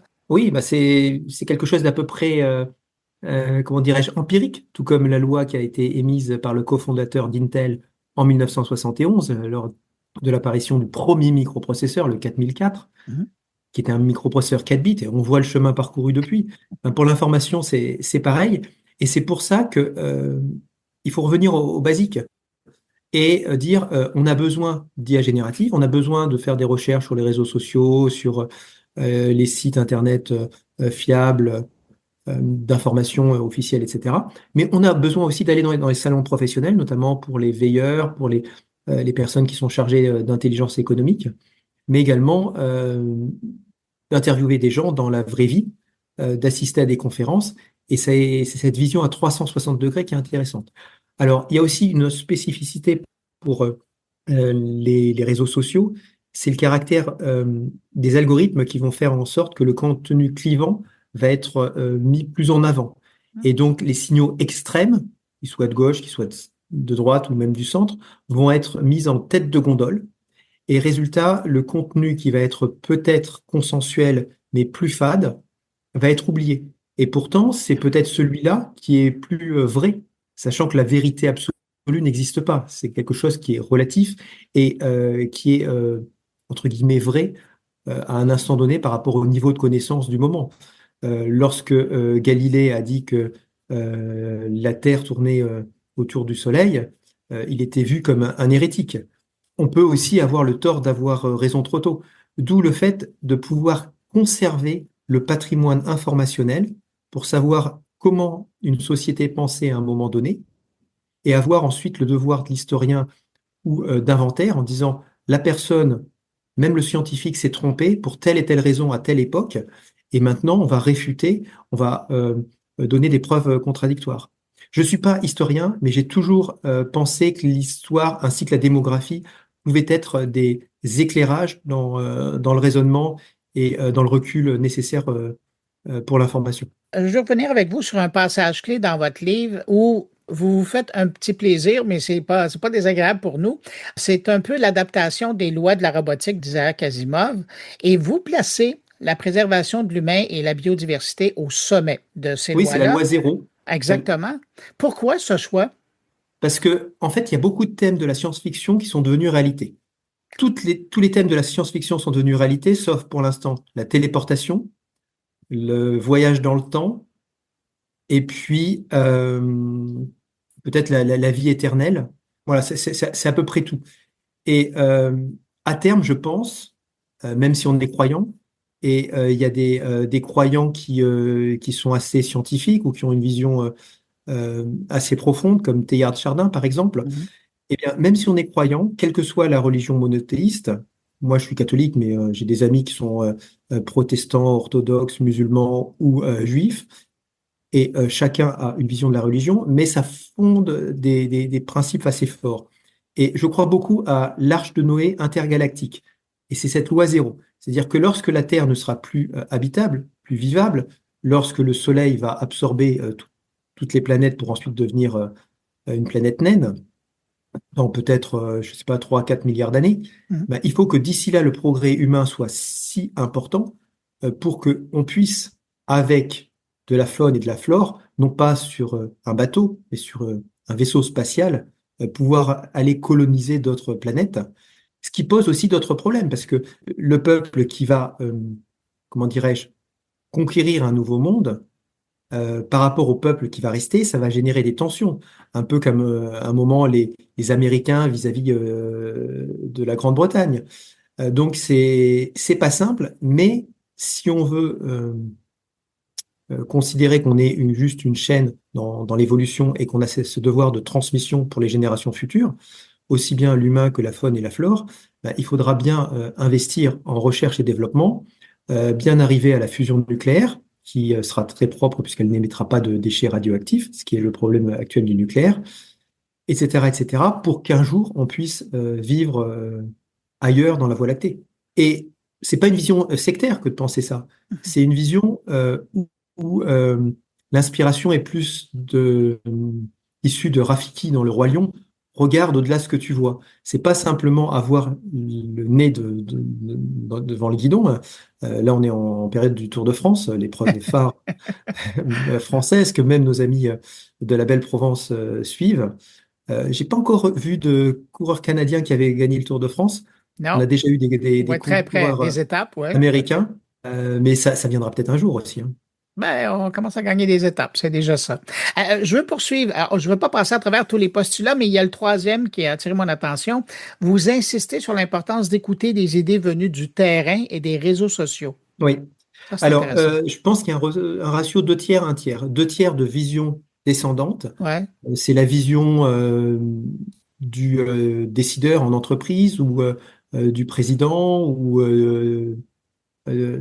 du Conseil des ministres, et 1 tiers de bottom-up, c'est la vision ascendante du terrain.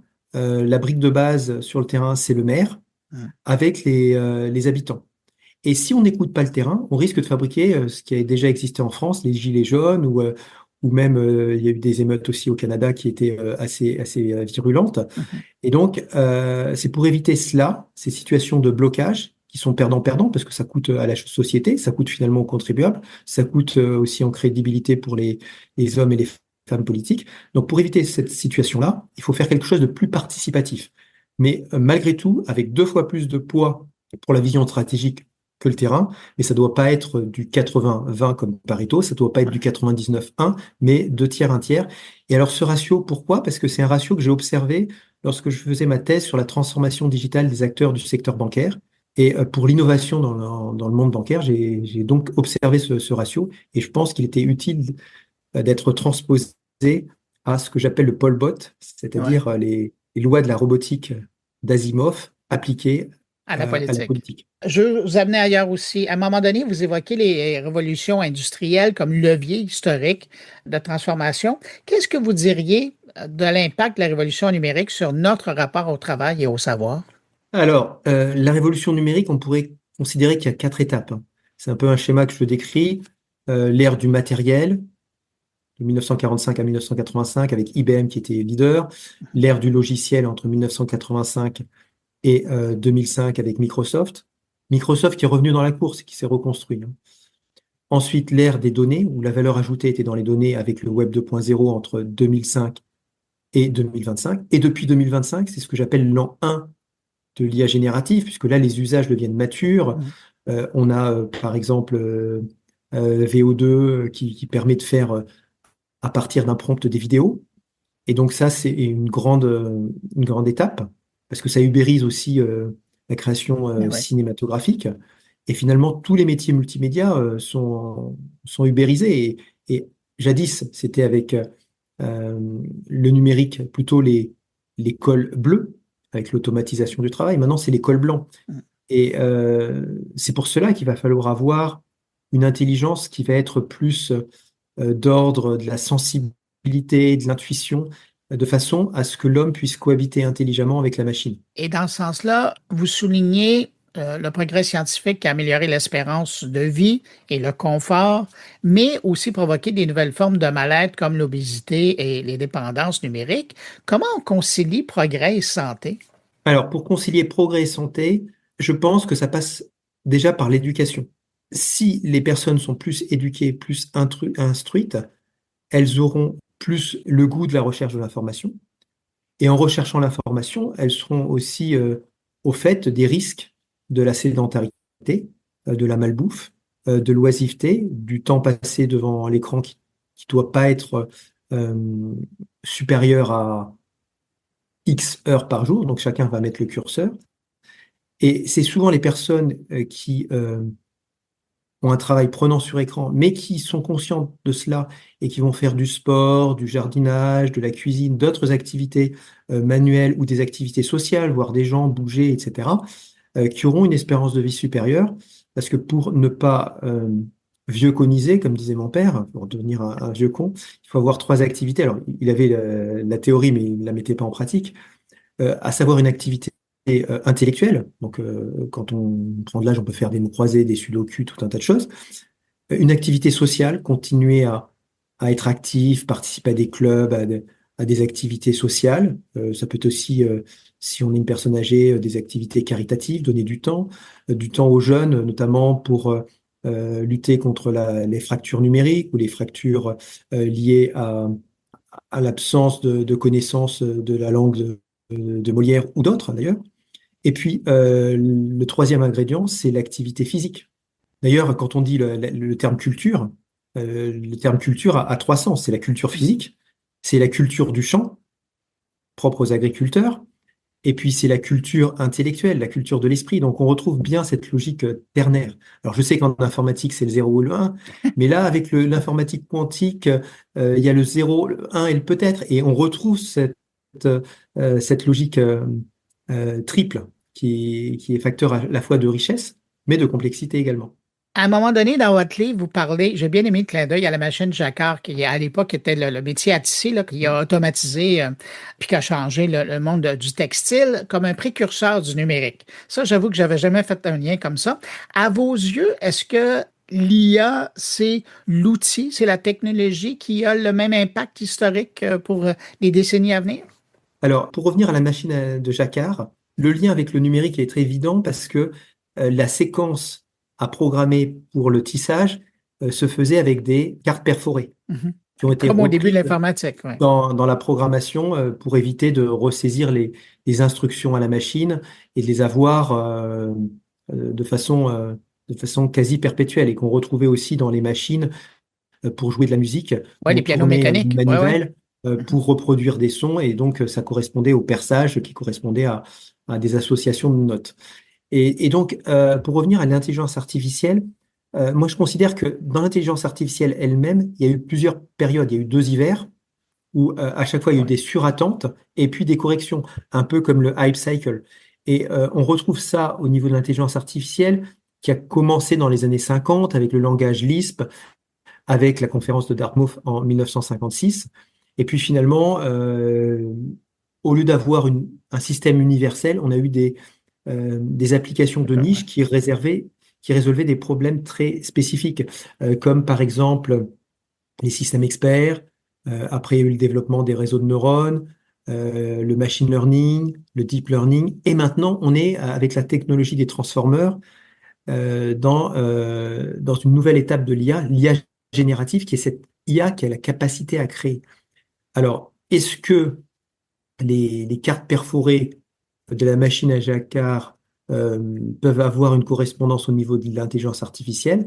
Alors, si oui, alors d'un côté, c'est le programme, et le programme, c'est le logiciel dont a besoin la machine, alors que pour l'intelligence artificielle, c'est plutôt les données.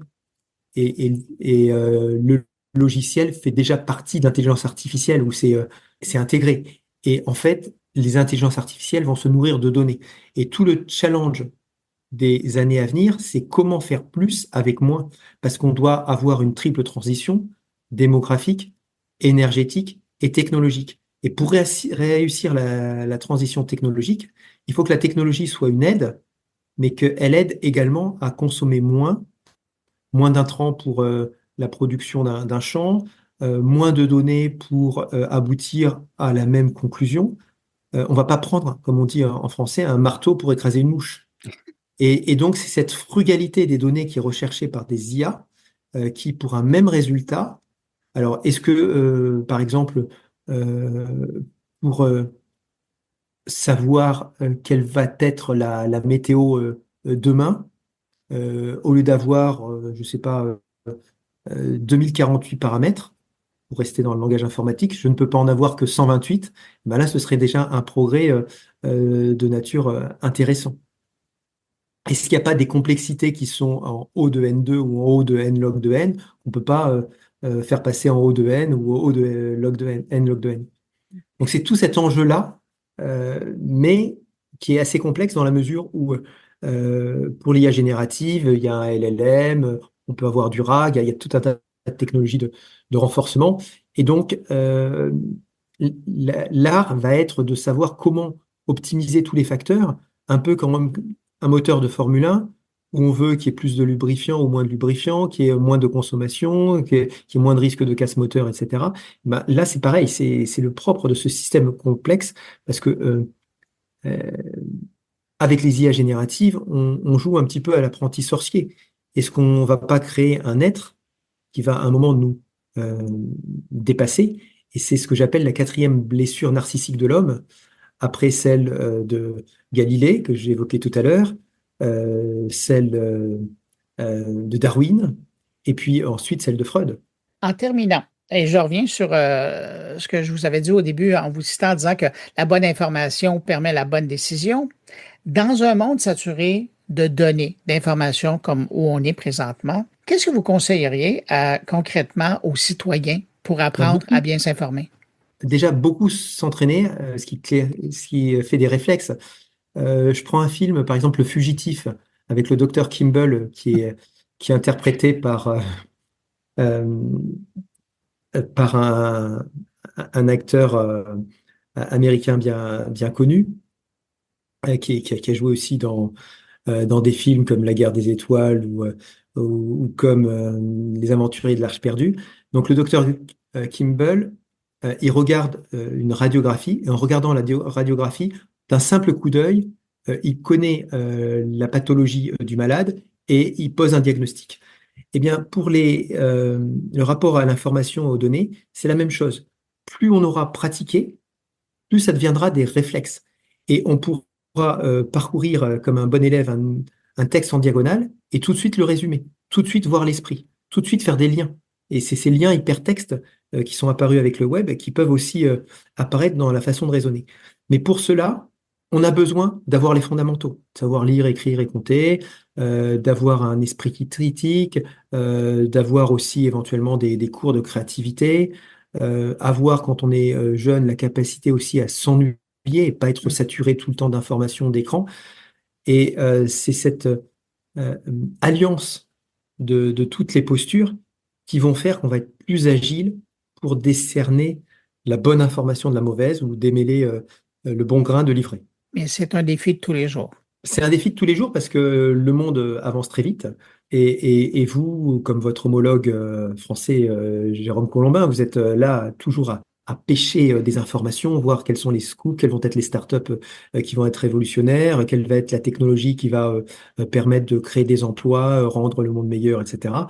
Donc c'est quelque chose qui est pas simple. On peut se tromper, mais c'est aussi l'esprit américain on se relève et on continue. Voilà, on apprend en marchant.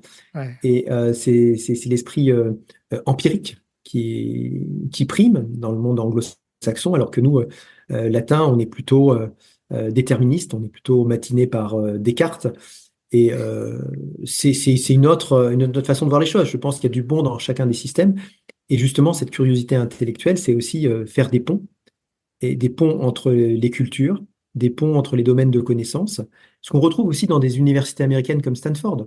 On peut aller à Stanford et ils vont choisir les meilleurs, mais ils vont choisir les meilleurs avec aussi des soft skills et des math skills assez fortes. Par exemple, ils préféreront recruter un étudiant qui va être dans l'équipe nationale d'un sport très peu connu que en 3e division du Super Bowl ou du foot américain, des disciplines majeures. Parce que ça voudra dire qu'il aura atteint l'excellence dans un domaine très pointu. Et ce qui fait qu'aussi à Stanford, on peut faire un premier semestre où on suit des maths fondamentales, au 2e semestre faire un cours d'archéologie, et puis au 3e semestre faire un cours sur l'épistémologie ou autre chose. Donc on alterne sciences dures et sciences molles, ce qui donne une grande plasticité intellectuelle. Il faut avoir cette capacité très forte à la base, et c'est ce que je considère en France. Je pense que les gens qui ont fait une normale sup sont d'un niveau supérieur à ceux qui ont fait l'École nationale de l'administration, par exemple. David Fayon, je rappelle que vous êtes l'auteur de Informez-vous, ça vient de sortir. Merci d'avoir pris du temps pour répondre à mes questions. Merci, c'était un plaisir, Bruno. Au revoir.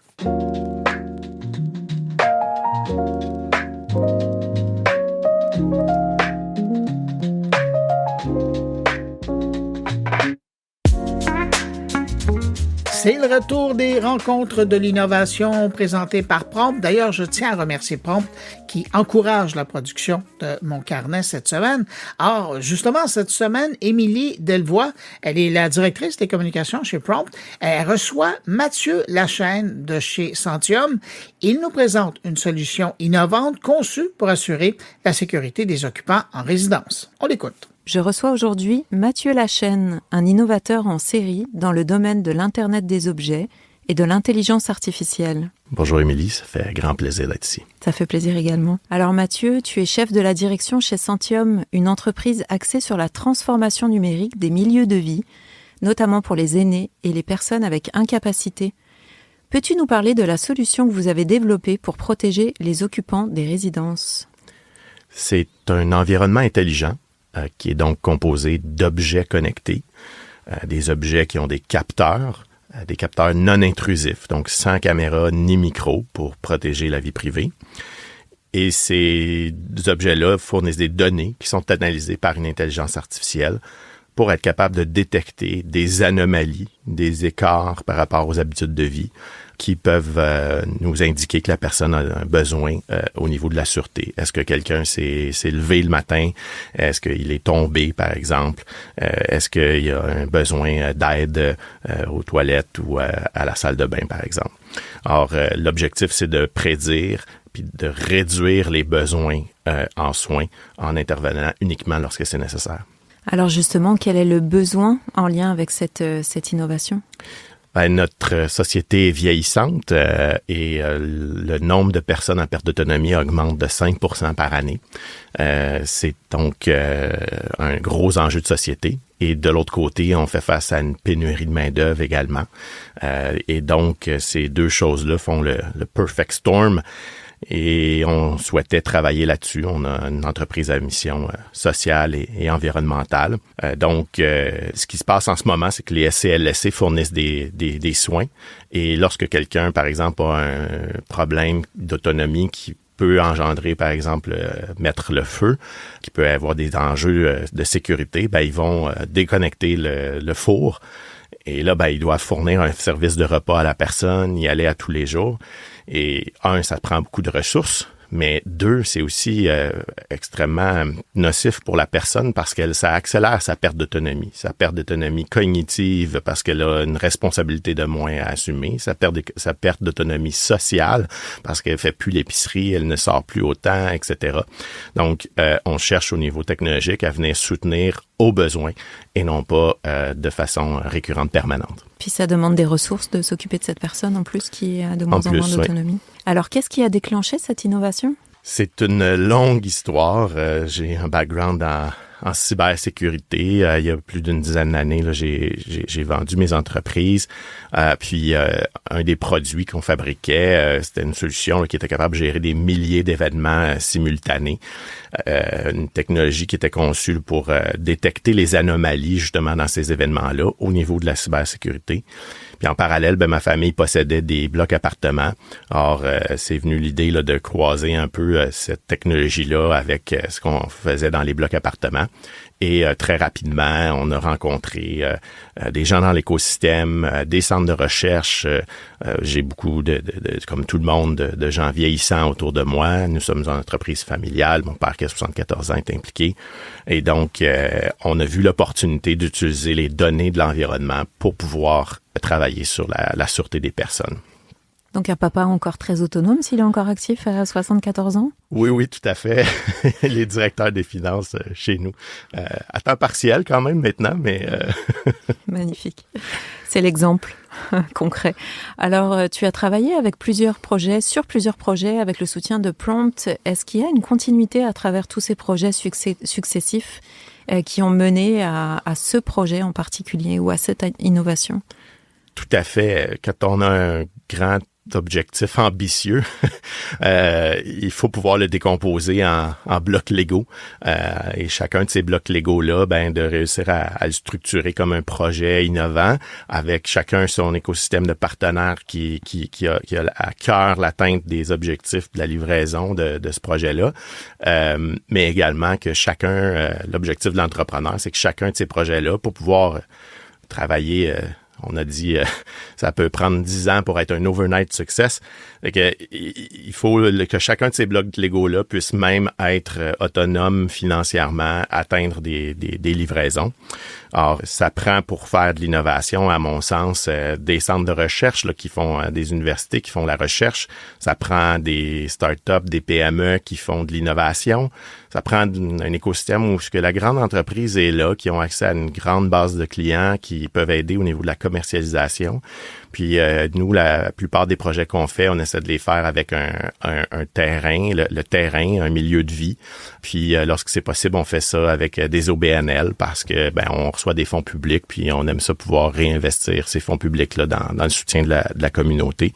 Donc, c'est que on peut faire plein d'innovations dans un hackathon de 48-72 heures. Il y a plein des choses qu'on fait chez nous que ça peut faire l'objet d'un hackathon. Mais la difficulté qu'on a, puis comment il faut travailler tout le monde ensemble et que la PME est bien placée, c'est qu'il faut réussir à opérationnaliser ces technologies-là. Et c'est ça l'objectif, c'est ça la grande difficulté. Superbe. Donc vous travaillez avec cet écosystème de partenaires pour être capable d'aller plus loin dans votre innovation, si je comprends bien. Tout à fait. Puis ça inclut des partenaires au niveau du financement, notamment PRON, MedTech et autres. Alors quels sont les impacts de ce projet ou de cette innovation?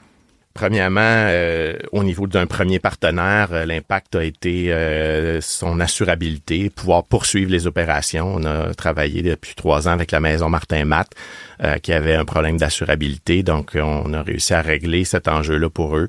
Ils ont été capables de retrouver de l'assurance. Puis là, on a continué avec l'Université Laval qui est impliquée dans leur projet à travailler sur la sûreté de leurs occupants qu'on est en train de déployer puis de continuer à innover avec eux là-dessus en IA. Les impacts sont au niveau énergétique aussi. Habitation au bord de l'eau, un de nos premiers clients en résidence pour aînés, qui est très innovant. On a travaillé avec eux au niveau de mettre en place l'environnement intelligent au niveau de l'énergie pour commencer, pour réussir à aller chercher des cash flows, dégager des cash flows pour continuer à investir dans cet environnement intelligent-là, puis justement fournir d'autres services comme la sûreté intelligente. Donc, ils ont économisé beaucoup de dollars et on sait que c'est aussi un enjeu de société. Hydro-Québec qui cherche des négawatts en ce moment. Donc, c'est ça que le projet... on cherche des projets qui viennent travailler sur plusieurs enjeux de société à la fois. Donc c'est un peu un cercle vertueux avec les impacts économiques qui permettent aussi, en passant par l'environnemental, d'aller vers l'impact au niveau social. Exact. Chaque client, chaque projet fait l'objet d'une stratégie pour réussir à faire l'ensemble des impacts. Mais la façon d'y parvenir, c'est pas nécessairement, on va pas commencer par l'énergie, l'eau, la sûreté, selon le besoin. On est en train d'en faire l'un là en ce moment où est-ce qu'il y a une urgence au niveau de la sûreté. Donc, on commence par ça. Mais l'objectif, c'est de pouvoir avoir des impacts à la fois environnemental, social et économique. Superbe. Alors, je vais terminer avec la question de motivation. Qu'est-ce qui te motive à faire toutes ces innovations tous les jours, à travailler sur ces innovations? Je dirais mon équipe. Mais mon équipe, puis les gens avec qui on travaille, puis les gens pour qui on travaille. On est beaucoup présents sur le terrain. Hier encore, j'étais dans une résidence à dire bonjour à tout ce monde-là, à tous les résidents. Donc c'est un peu ça la conviction là, ça fait partie de notre mission. Il y a un grand avantage, je vous dirais aussi au niveau du recrutement pour nous d'avoir cette mission là, parce qu'on a des gens qui portent les mêmes valeurs qui sont là. Fait qu'en équipe, on se soutient à faire des heures de fou, à faire des projets de fou, puis à avancer de cette façon-là. On est citoyen, on est contribuable, on a des proches qui sont aînés, tout le monde, donc on se sent directement concerné. Merci beaucoup, Mathieu. Si vous souhaitez développer un projet d'innovation technologique en partenariat, sachez que Prompt offre du financement et vous met en relation aussi avec des entreprises, les entreprises et les expertises que vous recherchez. On a plusieurs programmes qui sont disponibles en continu ou bien sur appel à projet tout au long de l'année.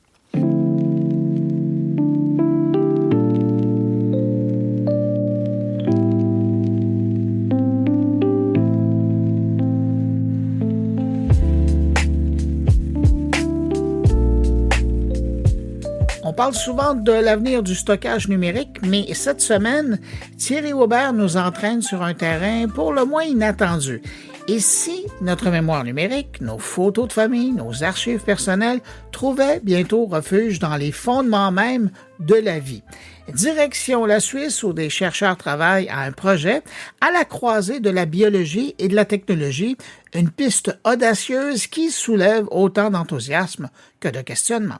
Bonjour Bruno, bonjour les auditeurs de Mon Carnet. Et si demain, nos photos de famille étaient stockées non pas sur un disque dur, ni dans le cloud ou le nuage, mais tout simplement dans notre ADN. Cette semaine, j'ai eu envie de vous parler d'un sujet aussi fascinant que vertigineux, la volonté de chercheurs suisses de créer une nouvelle norme de compression d'images destinée à l'ADN. Oui, vous avez bien entendu, car derrière ce projet mené par l'EPFL, l'École Polytechnique Fédérale de Lausanne, en collaboration étroite avec l'ETH de Zurich, il y a bien plus qu'un simple défi technique. C'est peut-être une révolution dans notre rapport à la mémoire numérique. Et entre nous, j'ai tout de suite pensé à un certain Johnny Mnemonic. Il faut dire que nos besoins en stockage explosent. Photos, vidéos, capteurs de données, IA générative, etc. J'en passe et des meilleurs. L'humanité produit chaque jour plus de données qu'elle ne peut en stocker durablement.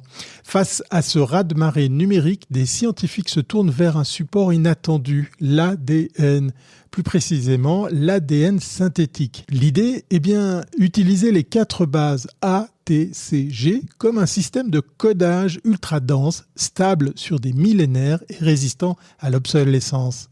À Lausanne, le PFL, en collaboration avec l'ETH Zurich, travaille justement à une nouvelle norme de compression JPEG adaptée à l'écriture dans des brins d'ADN. Nom de code, JPEG DNA. Ce qui me frappe particulièrement, c'est ce mélange improbable entre biologie moléculaire et traitement d'images, une rencontre entre le vivant et le numérique qui pose autant de questions qu'elle n'apporte de promesses. D'un côté, la technique, le JPEG DNA, doit permettre de compresser les images de manière efficace tout en tenant compte des contraintes de synthèse et de lecture de l'ADN. La marge d'erreur est minuscule et les coûts restent très élevés, pour l'instant. De l'autre, les implications. Imaginez un monde où nos archives, œuvres d'art ou souvenirs familiaux sont encapsulés dans une goutte d'ADN, stockée dans un labo ou un musée. Et là, flashback perso, qui se souvient de Johnny Mnemonic ? Pas facile à dire, ce film culte des années 90 dans lequel Keanu Reeves transportait des gigas de données sensibles directement dans son cerveau. Avec le JPEG DNA, on ne parle plus de neuroimplants mais de stockage biologique. Mais l'idée est étonnamment proche. Sauf qu'ici, pas besoin d'un port USB dans la nuque. Aujourd'hui, on entre dans une phase sérieuse. L'équipe suisse avec le PFL en tête et l'ETH Zurich comme partenaire de recherche veut normaliser ce format à l'échelle internationale via le consortium ISO-JPEG. Un futur où une seule capsule ADN contiendrait des millions de photos haute définition. Et peut-être un jour, nos souvenirs. Comme à l'accoutumée, j'aime partager des nouvelles technologiques suisses et c'est justement en Suisse que ça se passe. Le PFL confirme une fois de plus son statut d'acteur majeur de l'innovation mondiale. Ce projet JPEG DNA est piloté par le laboratoire d'imagerie multimédia de Sabine Sustrunk à Lausanne, en lien avec les travaux en génomique computationnelle de l'ETH Zurich. Avec ce tandem académique suisse de haut vol, soutenu par l'ISO, IESC, on ne se contente pas de rêver l'avenir du stockage, on est en train de le codifier. Et dans un pays où la conservation patrimoniale est cruciale, musées, archives, données scientifiques, cette technologie pourrait devenir un outil de souveraineté numérique inattendu. Finalement, ce que je retiens de tout cela, c'est que notre mémoire numérique cherche désormais un refuge dans ce que la nature a de plus fondamental. La vie elle-même. Et vous, chers auditeurs, imaginez-vous stocker vos souvenirs dans une molécule ou, comme Johnny, porter un fragment de l'humanité dans vos gènes ? On n'en est plus vraiment si loin. Allez, je continue évidemment à suivre ce sujet de très près, peut-être au microscope. D'ici là, pensez à faire vos backups de vos souvenirs sur un disque dur en attendant que cette technologie soit accessible. Portez-vous bien et à très bientôt si ce n'est pas avant.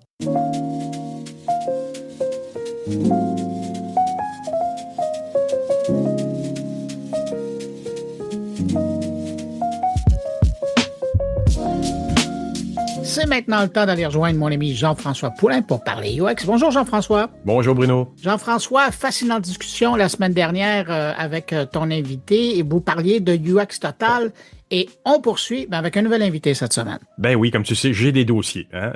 UX Total en est un.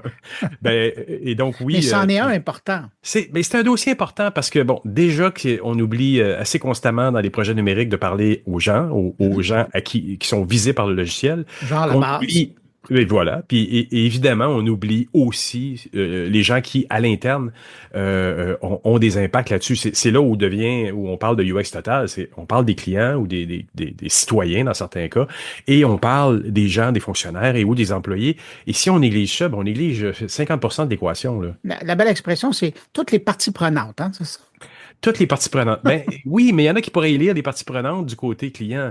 Alors que Oui, là, mais non, mais c'est tout le monde, dans oublier. l'organisation comme dans la clientèle. Exactement, c'est ça l'UX total. Puis cette semaine, j'ai parlé avec Gabrielle Bernier-Bastien, qui est conseillère expérience client chez Énergir, qui était à la CDPQ avant, qui a appliqué ces méthodologies-là dans le cadre de projets. On parle pas spécifiquement de projets, parce que c'est des Oh, organisations. ouais, c'est de l'interne. Ouais. Voilà, c'est de l'interne, mais l'application de la méthodologie, on en parle et j'ai beaucoup aimé parler avec Gabrielle pour ça parce que ça prouve encore le point. On tape encore sur le clou.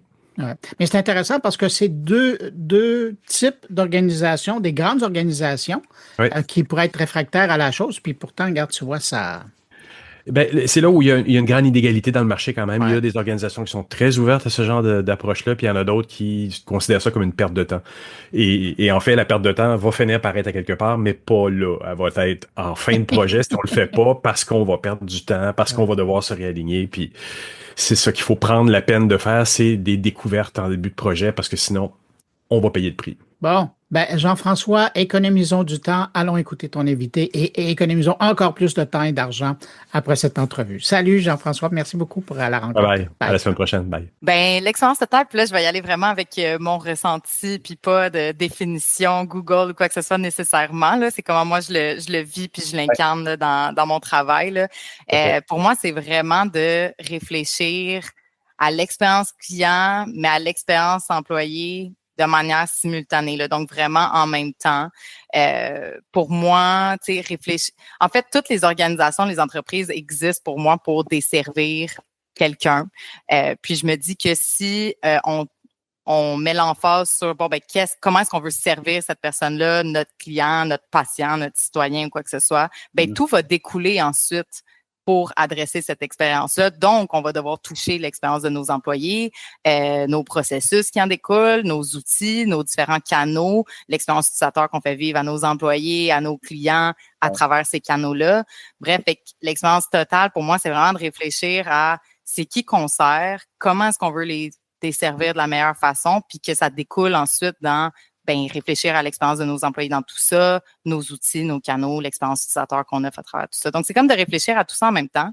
Ça a l'air comme plus compliqué que c'est, mais au final, ça se fait quand même assez fluidement, je trouve. Comment toi, tu l'as abordé? Parce que tu as eu l'occasion de le faire dans certains projets. Comment tu l'as abordé justement pour que ce soit plus simple que compliqué? Parce qu'effectivement, raconter ça comme tu viens de le faire à quelqu'un qui est en charge d'un gros projet numérique ou autre, il va faire comme Exact. Déjà, il y a beaucoup de résistance dans les projets à faire cette partie-là de découverte, d'aller voir, d'aller rencontrer les gens. Toi, comment tu l'abordes pour le simplifier ou comment tu l'abordes tout court, en fait?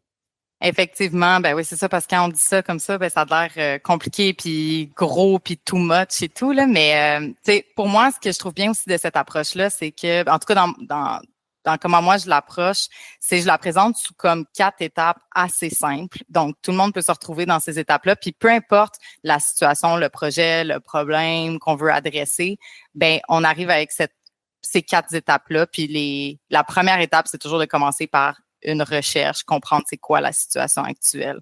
Je trouve que, puis en faisant cette recherche-là, on cherche à comprendre qu'est-ce que nos clients vivent aujourd'hui, mais aussi qu'est-ce que nos employés, c'est quoi les impacts sur nos employés aujourd'hui. Fait que c'est pour ça que je dis de réfléchir aux deux en même temps, c'est comme plus, je trouve ça c'est plus simple qu'on pense, en fait, parce que tu vas venir questionner souvent. Moi, je l'approche en questionnant les employés, en fait, pour commencer. Fait que de comprendre, vous, c'est quoi votre travail? Vous faites quoi? Puis de questionner sur c'est quoi les interactions qu'ils ont avec nos clients. Puis ils vont me raconter l'histoire de leur travail. Puis ça va, comme ça, m'aider à documenter puis à cartographier le parcours du client, les interactions avec nos employés, c'est sur quels outils. Puis moi, ce que je cherche beaucoup à faire ressortir, c'est c'est quoi tes irritants puis des défis à toi, employé, qui est en interaction justement avec les clients? Il y a quoi qui est difficile aujourd'hui? T'as-tu qu'est-ce que tu penses? C'est quoi tes attentes pour peut-être faciliter ton travail? Fait que des fois, c'est plus facile d'y aller, de commencer. Comme tu disais, des fois, il y a des freins à aller consulter comme à aller trop vite vers nos clients, puis tout ça. Fait que de commencer par les employés, je trouve que c'est une bonne façon. Puis ils sont super ouverts après ça. Ils connaissent les clients ou les interactions qu'ils ont avec eux. Fait que de te parler de moi, j'ai eu telles expériences. Ça arrive souvent que les clients ils me posent telle question, ils sont pas sûrs de ça. Fait que je dirais que c'est probablement un défi pour eux à ce moment-là. Fait que c'est de commencer par la vue, je pense, à l'interne, se baser sur l'expertise puis l'expérience de nos employés, mais de mapper vraiment là, les deux, puis de faire réaliser comme ça quand tu fais une réédition, de dire OK, ben ça, c'est qu'est-ce que j'ai compris de l'expérience aujourd'hui. Souvent, l'expérience employée va être très détaillée, les gens vont se retrouver dedans, puis là, on va voir l'expérience client aussi qui ressort de ça. Puis, on va se dire OK, ça, oui, on est pas mal sûr, mais c'est là qu'on voit qu'il faut qu'on aille valider, creuser des besoins, parce qu'on est comment? Toi, tu as vécu ça, mais moi, je suis pas sûre et tout. Fait que je dirais que c'est peut-être une des façons que je l'aborde le plus souvent par les employés d'abord. Donc, donc vraiment employé. Et donc, cette recherche-là, est-ce que c'était arrivé aussi de frapper un mur? C'est-à-dire, tu es arrivé avec une hypothèse, quelqu'un te dit, ben là, on a ce futur projet-là qui va toucher les employés et nos clients. Tu vas voir les employés et là, pouf, tu as quelque chose qui n'est pas nécessairement aligné avec l'objectif initial. Il y a un potentiel pivot tout de suite là, très tôt en amont, peut-être qu'il faudrait qu'on repense notre hypothèse de cette construction, ce nouveau processus, ce nouveau logiciel-là qu'on voulait faire. Ça t'est arrivé, ça, de devoir remettre complètement en question? C'est des légers réajustements? Comment ça t'est arrivé? Ben, c'est arrivé quand même dans le sens, je trouve les gens ont quand même des bonnes, connaissent bien là, les clients qui desservent, quoi que ce soit en général, ont des bonnes intuitions à la base et tout. Mais justement, en faisant cette recherche, souvent c'est que quand on va faire de la recherche, les gens ils me disent tu sais, OK, va faire ta recherche, mais ce que tu vas ressortir, je le sais déjà, tu sais, et tout. Mais au final, à chaque fois que j'ai fait après la recherche, tu fais une réédition, une rétroaction pour montrer qu'est-ce que tu as ressorti, qu'est-ce que tu as découvert, c'est quoi les irritants, les défis de l'expérience actuelle. Puis à chaque fois, j'ai eu des super bonnes, des bons feedbacks, rétroactions là, des gens qui voulaient faire les projets parce qu'ils se disent OK, oui, ça, je me doutais que c'était peut-être un défi ou un enjeu au niveau soit de nos gens en interne ou de nos clients, mais là, tu me le confirmes, tu l'as documenté, c'est validé. Fait que je me sens à l'aise qu'on poursuive sur ce bobo-là, ce problème-là, puis qu'on réfléchisse plus loin à cette situation-là. Comme des fois, c'est ça, il y en a, on va être arrivé avec on dirait, j'ai pas d'exemple vite comme ça dans ma tête, mais on va avoir pensé qu'il y avait un certain défi dans l'expérience. Puis au final, on se rend compte, ouais, mais c'est pas tant ça le problème le plus important, tu sais. Ou au final, on va avoir pensé qu'il faut faire ça, puis on va avoir oublié, tu sais, ce qui est le fun de cette approche-là, puis de faire une recherche, c'est de comprendre aussi qu'est-ce que nos clients, des fois, qu'est-ce que on leur sert des produits, de la documentation, quoi que ce soit, mais qu'est-ce qu'ils font, eux, avec ça après? Comment ça s'insère dans leur travail à eux ou dans leur objectif à eux derrière tout ça? Tu sais, je me rappelle d'un projet où on a découvert justement, OK, bon, il y avait besoin d'une certaine information via un portail. Bon, on lui offre. Sauf qu'après, en parlant puis en faisant des tests et tout, on a découvert que ce client-là, nos clients en général, pas juste un, utilisaient l'information par après pour, tu sais, fallait qu'elle fasse des manipulations après pour l'arranger d'une certaine manière, pour la présenter à d'autres gens. Bon, est-ce qu'on pourrait lui offrir cette information-là d'une manière déjà adéquate, qu'elle n'a pas besoin de la retransformer puis réutiliser, puis juste lui offrir flexible, qu'elle puisse comme prendre puis atteindre son objectif avec directement. Fait que il y a beaucoup de ça, je dirais, qu'on vient creuser, découvrir, préciser, puis qui font vraiment des aha moments. Quand je dis qu'on commence par les employés, je commence par découvrir la situation avec les employés, mais c'est de les amener tout le temps tranquillement vers OK, puis les clients, quand tu es en interaction avec eux, tu dis qu'est-ce qu'ils font, ils ont besoin de ça, pourquoi? Puis je suis pas sûre, pourquoi est-ce qu'on fait ça ou pourquoi est-ce qu'on leur donne ça ou qu'est-ce qu'ils font avec après? Je sais qu'ils en ont besoin, mais c'est un bon point. Qu'est-ce qu'ils font avec après? Peut-être qu'on pourrait aller plus loin. Peut-être qu'on pourrait directement leur donner cette information-là. Ils font-tu un calcul pour ensuite arriver à une autre information? Peux-tu faire le calcul pour eux? Puis là, tu amènes les employés aussi à se transformer puis à réfléchir à l'expérience du client puis à dire, parce que au fond, en tout cas, pour moi, les employés, ils veulent, ça donne un sens à leur travail de se dire, hey, je suis en train de travailler sur quelque chose qui amène vraiment de la valeur à mon client ou à la personne que je dois desservir. Fait que quand tu les amènes dans cette réflexion-là, ils ont envie, ils embarquent, puis ça donne du sens à leur travail de sentir qu'ils travaillent sur la bonne chose, sur des choses à valeur ajoutée, puis qu'on délaisse peut-être les choses qu'ils faisaient par habitude, mais qu'au final, ça apporte peut-être moins dans le parcours, dans l'expérience du client. Tout à fait. Donc, tu étais à la première de 4 étapes. avec la recherche. C'est ça, effectivement. Ben, c'est la plus importante. C'est celle que quand... Hein? Excuse-moi. Oui, clairement. Oui. C'est ça, mais c'est ça qui après ça, parce que si l'étape de la recherche, puis il y a toutes sortes de façons de faire de la recherche pour s'adapter à différents contextes, mais si tu passes un petit moment au moins sur réfléchir, c'est quoi la situation actuelle, ben tu es sûr de venir après ça que tes prochaines étapes là, sont alignées sur les bonnes discussions puis les bonnes choses à réfléchir, parce que souvent, ce que je trouve le fun justement avec l'expérience totale puis cette approche-là, c'est que ça nous force à être un petit peu structuré puis à penser à justement, on commence avec réfléchir à la situation actuelle, l'expérience actuelle de nos clients, de nos gens en interne. Souvent, dans les projets, on veut tout de suite sauter dans, OK, c'est quoi la solution? Parce qu'en solutionnant ce problème-là, on n'est pas en train d'en créer d'autres parce qu'on n'a pas la vue complète de ce problème-là. Il est où dans le parcours? Puis il impacte qui? Il impacte quoi? Il impacte quel canal? Etc. Fait que de faire cette étape-là, pour moi, c'est pour ça que je dis que c'est comme super important selon moi, dans l'approche. Ce qui m'amène à te poser une autre question. Si tu avais des conseils à donner à une organisation, justement, qui veut démarrer ce processus-là ils ont un projet numérique majeur, gouvernemental ou autre, à démarrer, qu'est-ce qu'ils font? Quelles sont les grandes étapes que tu suggères qu'ils fassent? Ben, je vais revenir avec ma recherche. La première étape. Pour vrai, ça serait vraiment de commencer par comprendre la situation actuelle. Fait que là, j'ai pas de situation précise ou quoi que ce soit, là, mais ça serait, c'est pourquoi on veut faire ce projet numérique-là et tout, là, mais c'est avant de penser numérique, puis qu'est-ce qu'on va amener comme outil, parce que des fois, c'est surtout avec le numérique, c'est ça, là, on se dit, on a peur d'être en retard peut-être des fois et tout, fait que là, on se dit, tout le monde utilise un certain système, on va aller le chercher, mais on sait c'est pour faire quoi, en fait, avec cet outil-là, tu sais, puis c'est souvent là qu'on se ramasse à avoir des outils numériques qu'on sait pas trop puis qu'on a développé d'une manière, puis là, on s'est un petit peu peinturé dans un coin où, tu sais, c'est fait que c'est un peu inefficace. Bref, pour la première étape pour moi, c'est vraiment la recherche de comprendre c'est quoi l'expérience actuelle que nos clients vivent, que nos employés qui doivent supporter cette expérience client-là vivent aussi, de la documenter, d'identifier les points de friction, les irritants, les choses qui vont bien aussi. Je trouve ça important. Je trouve que c'est une façon aussi de, tu sais, on n'a pas juste des choses, on fait pas juste des mauvaises choses. Au contraire, il y a plein de super bonnes choses qu'on veut ressortir parce qu'on va vouloir les garder aussi pour la suite. Fait que commencer par la recherche, documenter.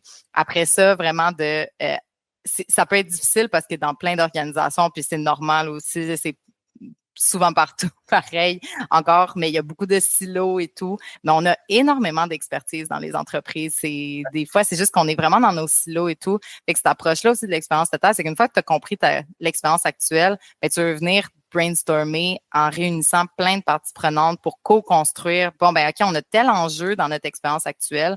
Comment est-ce qu'on solutionne ça? Ça va être quoi notre vision, notre expérience cible qu'on veut amener? Puis, tu sais, moi, je suis conseillère en parcours client, en expérience client. C'est pas moi qui fais les parcours cibles et les expériences cibles tout seul dans mon coin. Là, genre, c'est ça, c'est tu réunis plein de parties prenantes différentes avec des perspectives différentes pour des projets numériques, évidemment. Il faut les gens, tu sais, d'affaires, il faut les gens qui connaissent nos clients, avoir des proxys. Idéalement, tu as même identifier des clients qui sont super à l'aise ou que tu sais que tu aurais une bonne relation puis que tu peux impliquer, amener dans tes ateliers. Fait qu'il faut vraiment la perspective client à faire puis avoir les gens aussi des TI dans des ateliers ensemble pour pouvoir brainstormer, réfléchir sur comment est-ce qu'on peut pousser plus loin, aller plus loin dans l'expérience. Moi, j'ai eu des super belles expériences d'ateliers, là, justement. Des fois, du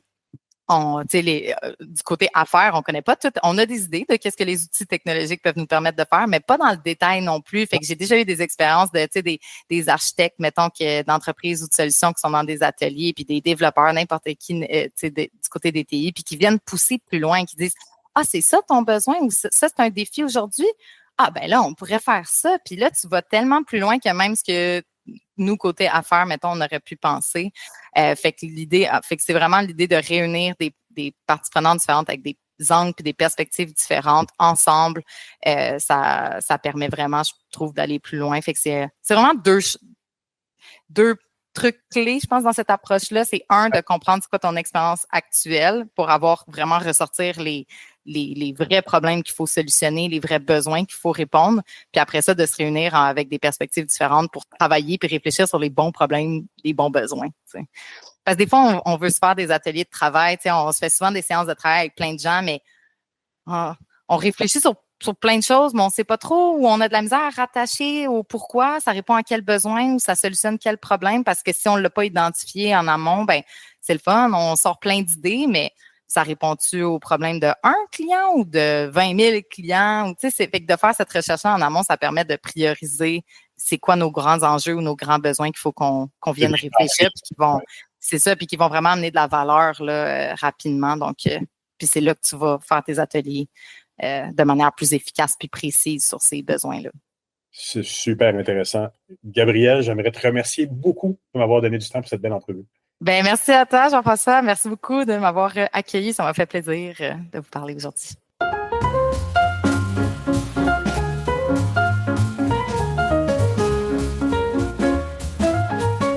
Et bien voilà, c'est ainsi que se termine cette édition de Mon Carnet. Un grand merci à nos invités. Merci aussi à mes collègues Jérôme Colombin, Luc Dupont, Thierry Weber et Jean-François Poulain pour leurs précieuses contributions cette semaine. Merci également à Prompt d'appuyer la production de Mon Carnet cette semaine. Et puis, merci à vous d'avoir été là jusqu'à la toute fin. Toujours un plaisir de passer un bout de journée avec vous.